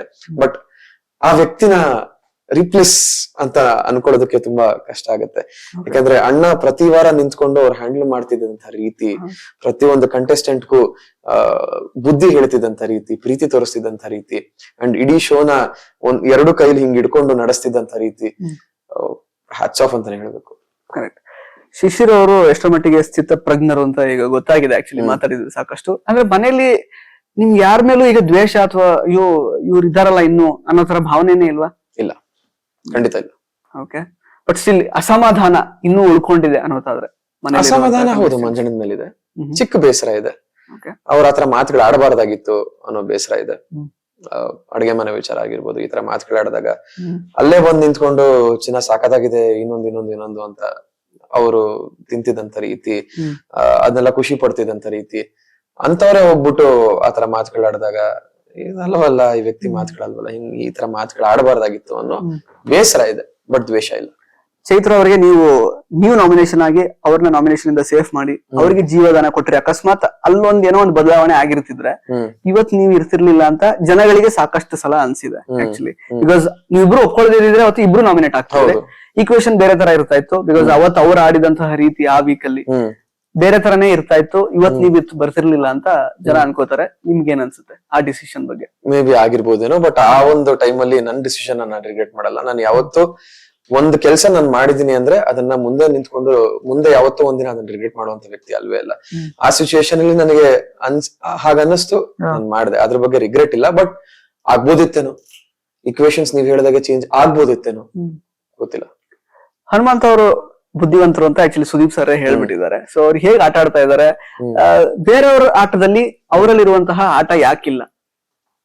ಬೇರೆಯವ್ರ ಆಟದಲ್ಲಿರೋ ಅಂತ ಆಟ ಇಲ್ಲ ಅಂದ್ರೆ ಯಾವ ತರ? ಅಂದ್ರೆ ಈಗ ಅವ್ರು ಬುದ್ಧಿವಂತರು ಅಂದ್ರೆ ನೇರವಾಗಿ ಹೇಳ್ತಾರೆ, ಜಾಸ್ತಿ ಅವರು ತಲೆ ಹೊಡ್ಕೊಳಲ್ಲ. ಅಂದ್ರೆ ನೀಟಾಗಿ ಸ್ಟ್ರೈಟ್ ಆಗಿ ಥಿಂಕ್ ಮಾಡ್ತಾರೆ. ಫ್ರೆಂಡ್ ನಾಮಿನೇಟ್ ಮಾಡ್ಬೇಕಾ, ಚೆನ್ನಾಗ್ ಆಡಿಲ್ಲ ನಾಮಿನೇಟ್ ಅಷ್ಟೇ. ಧನರಾಜ್ ಅವ್ರನ್ನು ನಾಮಿನೇಟ್ ಮಾಡಿದ್ರು, ಅವ್ರೇನೋ ಇದ್ ಮಾಡ್ತಾರ ಅವರು. ಸೊ ಏನ್ ಕೊರತೆ ಅಂತ ಅನ್ನಿಸ್ತಾ ಇದೆ ಅಂತ ಬೇರೆಯವರಲ್ಲಿ? ಹನುಮಂತ ನೀವ್ ಹೇಳಿದಾಗೆ ಹೌದು, ತುಂಬಾ ನೇರ ನುಡಿ ಇರುವಂತ ವ್ಯಕ್ತಿ. ಅದು ಆ ವ್ಯಕ್ತಿಗೆ ಮಾತ್ರ ಸೂಟ್ ಆಗುತ್ತೆ ಅನ್ಸುತ್ತೆ. ಈಗ ಪ್ರತಿಯೊಬ್ರು ಪರ್ಸನಾಲಿಟಿ ಬೇರೆ. ಇವಾಗ ಹನುಮಂತ ಆತರ ಕಾರಣಗಳು ತಗೊಂಡು ನಾಮಿನೇಟ್ ಮಾಡಿದಾಗ ಯಾರು ವಾಪಸ್ ವಾದನೆ ಮಾಡಲ್ಲ. ಯಾಕಂದ್ರೆ ಅವರೇ ಒಪ್ಕೋಬೇಕು, ಹೌದು ನೀನ್ ಹೇಳಿದ್ ಕರೆಕ್ಟ್ ಅಲ್ವಾ, ಹೌದಲ್ವಾ ಅಂತ ಒಪ್ಕೊಂಡ್ಬಿಡ್ತಾರೆ. ಅದನ್ನ ಬೇರೆಯವ್ರು ಹೇಳಕ್ ಹೋದಾಗ ನೀನ್ ಯಾಕೆ ಹಂಗ ಹೇಳ್ಬಿಟ್ಟೆ ಅಂತಾರೆ. ಸೊ ಈ ತರ ಹಲವಾರು ವಿಚಾರಗಳಿಂದ ಬೇರೆಯವರು ಆತರ ಇಲ್ಲ ಅಂತ ಅನ್ಸುತ್ತೆ. ಅಂಡ್ ಹನುಮಂತ ಆ ರೀತಿ ಇರೋ ತುಂಬಾ ಖುಷಿ ಇದೆ. ಟಾಪ್ 5 ಅಲ್ಲಿ ನಿಮ್ ಪ್ರಕಾರ ಯಾರು ಇರ್ಬೇಕು ಅಂತ ಅನ್ಸುತ್ತೆ? Top 5 Hanumanthu definitely, Trivikram, Rajat, Chaitra. I think Bhavya ಈ ವಾರ ಏನ್ ಆಟ ತೋರಿಸಿದಾಳೆ ಇಂಡಿವಿಜುವಲ್ ಆಗಿ, ಅದು ಕಂಟಿನ್ಯೂ ಆದ್ರೆ ಭವ್ಯ ಇರ್ತಾಳೆ, ಇಲ್ಲ ಮಂಜುಳಾ ಇರ್ತಾರೆ. ಓಕೆ. ಸೊ ಇನ್ನು ಐಶ್ವರ್ಯ ಅವ್ರು ಇರಲ್ಲ ಹಾಗಾದ್ರೆ? ಐಶ್ವರ್ಯ ತುಂಬಾ ಹೆಡ್ ಸ್ಟ್ರಾಂಗ್ ಆಗಿ ಆಡ್ಕೊಂತ ಹೋದ್ರೆ ಖಂಡಿತ ಫಿನಾಲೆ ಮುಟ್ತಾರೆ. ತುಂಬಾ ಹೆಡ್ ಸ್ಟ್ರಾಂಗ್ ಆಗಿರ್ಬೇಕು, ತುಂಬಾ ಮೆಂಟಲಿ ತುಂಬಾ ಸ್ಟ್ರಾಂಗ್ ಆಗಿ ಆಡ್ಬೇಕು ಅವಳು. ಆತರ ಆಡ್ಕೊಂತ ಹೋದ್ರೆ ಖಂಡಿತ ಫಿನಾಲೆ ಮುಟ್ತಾಳೆ. ಓಕೆ. ಬಟ್ ಈಗ ಹೆಡ್ ಸ್ಟ್ರಾಂಗ್ ಆಗಿ ಇರ್ಬೇಕು ಅನ್ನೋದನ್ನ ಅವ್ರಿಗೆ ನೀವು ತಿಳಿಸಿದೀರಾ? ಖಂಡಿತ ತಿಳಿಸಿದೀನಿ. ಓಕೆ, ಖಂಡಿತ ತಿಳಿಸಿದೀನಿ. ಅವಳಿಗೆ ಅದು ತುಂಬಾ ಮನವರಿಕೆ ಆಗಿದೆ. ಯಾಕಂದ್ರೆ ನಿನ್ನೆ ಅವರೇ ಒಂದ್ ಸ್ಟೇಟ್ಮೆಂಟ್ ಕೊಡ್ತಾರೆ, ನಾನು ಅವನಷ್ಟಂತೂ ಒಳ್ಳೆಯವನಲ್ಲ, ಇನ್ ತೋರಿಸ್ತೀನಿ ನಾನು. ಆ ಸ್ಪಾರ್ಕ್ ಇನ್ ಇರೋಷ್ಟು ವಾರನು ಎಲ್ಲೂ ಡೌನ್ ಆಗದಂಗ್ ಕಂಟಿನ್ಯೂ ಆದ್ರೆ ಪಕ್ಕಾ ಟಾಪ್ 5 ಇರ್ತಾರೆ. ಓಕೆ. ಫಿಸಿಕಲ್ ವಿಷಯ ಅಂತ ಬಂದಾಗ ಅವರು ಕೂಡ ಅವ್ರದ್ದು ನಿಮ್ದು ಅಂದ್ರೆ ಹುಡುಗರಲ್ಲಿ ನಿಮ್ದು ಸ್ವಲ್ಪ ಲೋ ಆಯ್ತು, ಅವ್ರದ್ದು ಕೂಡ ಫಿಸಿಕಲಿ ತುಂಬಾ ಅವ್ರಿಗೆ ಏನೋ ಆಟ ಆಡ್ಲಿಕ್ಕೆಲ್ಲ ಆಗಲ್ಲ ಕಂಪೇರ್ ಟು ಭವ್ಯ ಅವ್ರನ್ನೆಲ್ಲ. ಸೊ ಯಾಕಿರ್ಬೋದು ಅಂದ್ರೆ ಅದನ್ನ ಅವ್ರು ಕೋಪ್ ಅಪ್ ಮಾಡ್ಲಿಕ್ಕೆ ಏನೆಲ್ಲ ಮಾಡ್ಬೇಕಾಗುತ್ತೆ ಅಂತ? ಒಬ್ಬೊಬ್ರು ಫಿಸಿಕಾಲಿಟಿ ಒಂದೊಂಥರ ಇರುತ್ತೆ, ಎಲ್ರು ಆತರ ಇರಕ್ ಸಾಧ್ಯನೇ ಇಲ್ಲ. ಇವಾಗ ಹೌದು, ಭವ್ಯ ಫಿಸಿಕಲಿ ತುಂಬಾ ಫಿಟ್ ಇದ್ದಾಳೆ, ಅವಳು ಜೆನೆಟಿಕಲಿ ತುಂಬಾ ಫಿಟ್ ಇದ್ದಾಳೆ, ಫಿಸಿಕಲಿ ತುಂಬಾ ಫಿಟ್ ಇದ್ದಾಳೆ. ಹಾಗಾಗಿ ಅವಳ ಆತರ ಆಟಗಳನ್ನ ಆಡ್ತಾಳೆ. ಈಗ ಎಲ್ರು ಅದೇ ರೀತಿ ಎಕ್ಸ್ಪೆಕ್ಟ್ ಮಾಡ್ತಾ ಕೂತ್ಕೊಂಡ್ರೆ ಎಲ್ರು ಒಂದೇ ರೀತಿ ತಂದ್ ಹಾಕ್ಬೇಕು. ಇವಾಗ ನಾನು ಅದಕ್ಕೊಂದು ತ್ರಿವಿಕ್ರಮ್ ಒಂದು ಎಕ್ಸಾಂಪಲ್ ಕೊಟ್ಟಿದ್ದೆ, ಯಾವಾಗ್ಲೂ ಮಾತಾಡ್ತಾ ಇದ್ದನ್ನ. ಯಾವಾಗ ಅಂದ್ರೆ ಪೋಸ್ಟರ್ ಹರಿದಾಕೋ ಟಾಸ್ಕ್ ಅಲ್ಲಿ ಮಂಜಣ್ಣನ ಎತ್ತಿ ಹಾಕಿದ್ರಲ್ಲ, ಆ ಟೈಮ್ ಅಲ್ಲಿ ತ್ರಿವಿಕ್ರಮ್ಗೆ ಒಂದ್ ಎಕ್ಸಾಂಪಲ್ ಕೊಟ್ಟಿದ್ದೆ. ಮಗ ಈ ತರದವರೇ ವ್ಯಕ್ತಿಗಳು ಇರ್ಬೇಕು ಅಂದ್ರೆ ಇದು ಬಾಕ್ಸಿಂಗ್ ಕಾಂಪಿಟೇಷನ್ ಅಲ್ಲ, ಒಂದೇ ವೆಯ್ಟ್ ಕ್ಯಾಟಗರಿಲಿ ಮಾಡುವಂತ ಕಾಂಪಿಟೇಷನ್ ಬಾಕ್ಸಿಂಗ್ ಆಗಿರುತ್ತೆ. ಇಲ್ಲಿ ಎಲ್ರು ಬೇರೆ ಬೇರೆ ತರ ಇರುತ್ತೆ, ಎಲ್ರದ್ದು ಫಿಸಿಕಾಲಿಟಿ ಬೇರೆ ಬೇರೆ ತರ ಇರುತ್ತೆ. ಸೊ ಅದರ ತಕ್ಕನಂಗೆ ಅವ್ರವ್ರ ಆಟ ಇರುತ್ತೆ. ಅಂಡ್ ಟಾಸ್ಕ್ ಒಂದೇ ವಿಚಾರ ಅಲ್ಲ ಅನ್ನೋದು ಬಿಗ್ ಬಾಸ್ ಮನೆಯಲ್ಲಿ ಮೊದಲನೇ ದಿನದಿಂದ ಹೇಳ್ತಾ ಇದ್ರೆ, ಕಳಪೆ ಕೊಡ್ಬೇಕಾದ್ರೂ ಅದೇ ಬರುತ್ತೆ. ಟಾಸ್ಕ್ ಒಂದನೇ ಮಾನದಂಡ ಇಟ್ಕೊಂಡು ಕೊಡಬಾರ್ದು ಅಂತಾನೆ ಬರುತ್ತೆ. ಸೊ ಸ್ವಲ್ಪ ನೋಡ್ಕೋ ಅನ್ನೋ ವಿಚಾರನ ಹೇಳಿದ್ದೆ. ಸೊ ನನ್ಗೆ ಅದೇ ಇರೋದು ತಲೆಯಲ್ಲಿ. ಇವಾಗ ಒಂದೇ ವೇಟ್ ಕ್ಯಾಟಗರಿನ ತಂದ್ಬಿಟ್ಟು ಹಾಕ್ಬಿಟ್ರೆ ಅದು ಬಿಗ್ ಬಾಸ್ ಆಗಲ್ಲ, ಯಾವ್ದೋ ಒಂದು ಬಾಕ್ಸಿಂಗ್ ಕಾಂಪಿಟೇಷನ್ ಆಗುತ್ತೆ. ಸೊ ಅದಕ್ಕೆ ಬೇರೆ ಬೇರೆ ವ್ಯಕ್ತಿಗಳು, ಬೇರೆ ಬೇರೆ ಪರ್ಸನಾಲಿಟಿಗಳು, ಒಬ್ರು ಫಿಸಿಕಲಿ ಜಿಮ್ ಬಾಡಿ ಇರುತ್ತೆ, ಒಬ್ರು ಸಣ್ಣ ಇರ್ತಾರೆ, ಒಬ್ರು ಕುಳ್ಳಕ್ಕೆ ಇರ್ತಾರೆ, ಒಬ್ರು ಸ್ವಲ್ಪ ವೀಕ್ ಇರ್ತಾರೆ. ಸೊ ಈ ತರ ಎಲ್ಲಾ ಪರ್ಸನಾಲಿಟಿಗಳು ಯಾವ ತರ ಕೋಪ ಆಗ್ತಾರೆ ಅನ್ನೋದೇ ಬಿಗ್ ಬಾಸ್, ಅದೇ ಅದ್ರ ಬ್ಯೂಟಿ. ಸೊ ಅದಕ್ಕೆ ಆತರ ಆಗಿರ್ಬೋದು. ರಾಜನ್ ಟಾಸ್ಕ್ ಅಲ್ಲಿ ನಿಮ್ಮನ್ನ ಆಕ್ಚುಲಿ ಮಂಜು ಅವರು ಎತ್ತು ಬಿಸಾಕ್ತಾರೆ ಅಂದ್ರೆ ಅದು ಅವಶ್ಯಕತೆ ಇರ್ಲಿಲ್ಲ ಅಂತ ಅಲ್ಲ ಅನ್ನಿಸ್ತು ಅಂದ್ರೆ ಅವ್ರಿಗೆ ಏನಲ್ಲಿ ಖಂಡಿತ ಇರ್ಲಿಲ್ಲ. ಹೌದು. ಬಟ್ ಅವಾಗ ಏನಾದ್ರು ನಿಮಗೆ ಪೆಟ್ಟಾಯ್ತಾ? ಮತ್ತೆ ಸ್ವಲ್ಪ ಆಯ್ತು, ಸ್ವಲ್ಪ ಲೋವರ್ ಬ್ಯಾಕ್ ಇಂಜುರಿ ಆಯ್ತು, ಅದನ್ನ ತೋರ್ಸ್ಕೊಳಕ್ ಹೋಗ್ಲಿಲ್ಲ. ಅಂಡ್ ನನ್ಗೆ ಆ ಟೈಮಲ್ಲಿ ತುಂಬಾ ಕೋಪ ಇಲ್ಲಿವರೆಗೂ ಬಂದಿತ್ತು ನನಗೆ. ಅದಕ್ಕೆ ನಾನು ನನ್ನ ಕೈನ ಹಿಂದೆ ಕಟ್ಬಿಟ್ಟು ಬಿಗ್ಗಿಯಾಗಿ ಕೈ ಹಿಡ್ಕೊಂಡಿದ್ದೆ ನಾನು. ಈ ಕೈನ ಸಡ್ಲ ಬಿಟ್ರೆ ಬೇರೆ ಏನಾದ್ರು ಆಚಾತುರ್ಯ ಆಗ್ಬಿಡ್ಬೋದು ಅಂತಾನೆ ಕೈ ತುಂಬಾ ಬಿಗ್ಗಿಯಾಗಿ ಕಟ್ಟಿ ಕೈ ಇಟ್ಕೊಂಡು ಮೂಗರ್ಗೂ ಹತ್ರ ಹೋಗಿ ನಿಂತಿದ್ ನಾನು. ಆಯ್ತು, ಪೆಟ್ಟಾಯ್ತು. ಓಕೆ, ಈಗ ಇನ್ನು ಕಳಪೆ ರೀಸನ್ಸ್ ಕೊಡೋ ವಿಚಾರದಲ್ಲಿ ಸೊ ಇಡೀ ಮನೆ ಫೇಲ್ ಆಗ್ತಾ ಇದೆ ಅಂತ ಸುದೀಪ್ ಅವರು ಹೇಳಿದ್ರು. ನೀವೆಲ್ಲ ಜೋಕರ್ಸ್ ತರ ಕಾಣ್ತಾ ಇದಾರೆ ಹೊರಗಡೆ ಅಂತ. ಎಸ್ಪೆಷಲಿ ಐಶ್ವರ್ಯ ಅವರು ಅಂದ್ರೆ ಬೇರೆಯವ್ರ ವಿಷಯದಲ್ಲಿ ಏನ್ ನಡೆದಿರುತ್ತೋ ಅದನ್ನ ಜಾಸ್ತಿ ಅವ್ರು ತಗೊಂಡು ಹೇಳ್ತಾರೆ. ಅಂದ್ರೆ ರಜತ್ ಧನ್ರಾಜ್ ಇದಾಯ್ತು, ರಜತ್ ಹಂಗಿದ್ದ ಇದ್ ಮಾಡ್ಬಾರ್ದು, ಅಥವಾ ಮಂಜು ನಿಮ್ಮನ್ನ ಬಿಸಾಕಿದಾಗಿರ್ಬೋದು, ಅಥವಾ ಬೇರೆಯವ್ರು ಏನೋ ಮಾಡಿದಾನೆ ಅದನ್ನ ಅವ್ರು ತಗೊಳ್ತಾ ಇದ್ರು. ಅಂದ್ರೆ ನನಗೆ ತಡ್ಕೊಳಕ್ಕಾಗಲ್ಲ, ಮತ್ತೆ ಗೋಲ್ಡ್ ಸುರೇಶ್ ಅವ್ರ ಪರವಾಗಿ ನಾನು ನಿಂತ್ಕೊಳ್ತೀನಿ ಅನ್ನೋ ತರ ಆ ತರದೆಲ್ಲ ಸಾಕಷ್ಟು ಹೇಳ್ತಿದ್ರು ಅವರು. ಎಲ್ಲಿ ಅಂದ್ರೆ ಇವನ್ ಇನ್ಫ್ಯಾಕ್ಟ್ ಸುದೀಪ್ ಅವ್ರು ಬಂದು ಹೇಳಿದ್ಮೇಲೆ ಕೂಡ ಅವರು ಅದನ್ನ ಕಂಟಿನ್ಯೂ ಮಾಡಿದ್ದಾರೆ. ಆಕ್ಚುಲಿ ಬೇರೆ ವಿಷಯನ ಅಂದ್ರೆ ಅವ್ರ ಹಂಗ್ ಮಾತಾಡಿದ್ರು, ಈಗೆಲ್ಲ ಸರಿ ಇಲ್ಲ, ತಪ್ಪು ಅಂತೆಲ್ಲ. ಏನ್ ಅನ್ಸುತ್ತೆ ಅದ್ರ ಬಗ್ಗೆ ಅಂತ? ಮೋಸ್ಟ್ಲಿ ಅದ್ ಮಾಡ್ಬಾರ್ದಾಗಿತ್ತು ಅಂತ ಅನ್ಸುತ್ತೆ. ನಾವ್ ಇದನ್ನ ಆಕ್ಚುಲಿ ಡಿಸ್ಕಸ್ ಮಾಡ್ತಿರ್ಲಿಲ್ಲ, ಅದನ್ನೇ ಜನ ಮನೆಯವ್ರು ತಪ್ಪು ತಿಳ್ಕೊಂಡಿರೋದು. ನಾವು ಕಳಪೆ ಯಾರನ್ನ ಮಾಡ್ತೀವಿ ಅದಕ್ಕೆ ಏನ್ ರೀಸನ್ಸ್ ಕೊಡ್ತೀವಿ, ನಾಮಿನೇಟ್ ಯಾರನ್ನ ಮಾಡ್ತೀವಿ ಅದಕ್ಕೆ ಏನ್ ರೀಸನ್ಸ್ ಕೊಡ್ತೀವಿ, ಇದನ್ನ ನಾವು ಡಿಸ್ಕಸ್ ಮಾಡ್ತಿರ್ಲಿಲ್ಲ. ಆಮೇಲೆ ಕಳಪೆ ಕೊಟ್ಟು ಬಂದ ಮೇಲೂ ಕೂಡ ನೀನ್ ಯಾಕೆ ಈ ತರ ರೀಸನ್ಸ್ ಕೊಟ್ಟೆ, ನಮ್ಗೆ ಅವಶ್ಯಕತೆ ಇರ್ತಿರ್ಲಿಲ್ಲ. ನಮ್ಗೆ ಇಡೀ ಮನೆಯವ್ರಿಗೆ ಇದ್ದಿದ್ದೇನು, ನೀನ್ ಒಂದ್ಸತಿ ರೀಸನ್ ಕೊಟ್ಟೆ, ಅದು ನಿನ್ ಒಪಿನಿಯನ್, ನೀನ್ ಹೇಳ್ದೆ, ಅವನಿಗೆ ಅದು ಇಷ್ಟ ಆಗ್ಲಿಲ್ಲ, ಅವ್ನು ಡಿಫೆಂಡ್ ಮಾಡ್ಕೊತಾನೆ, ಇಷ್ಟ ಆಯ್ತಾ ಸುಮ್ಮನಿರ್ತಾನೆ.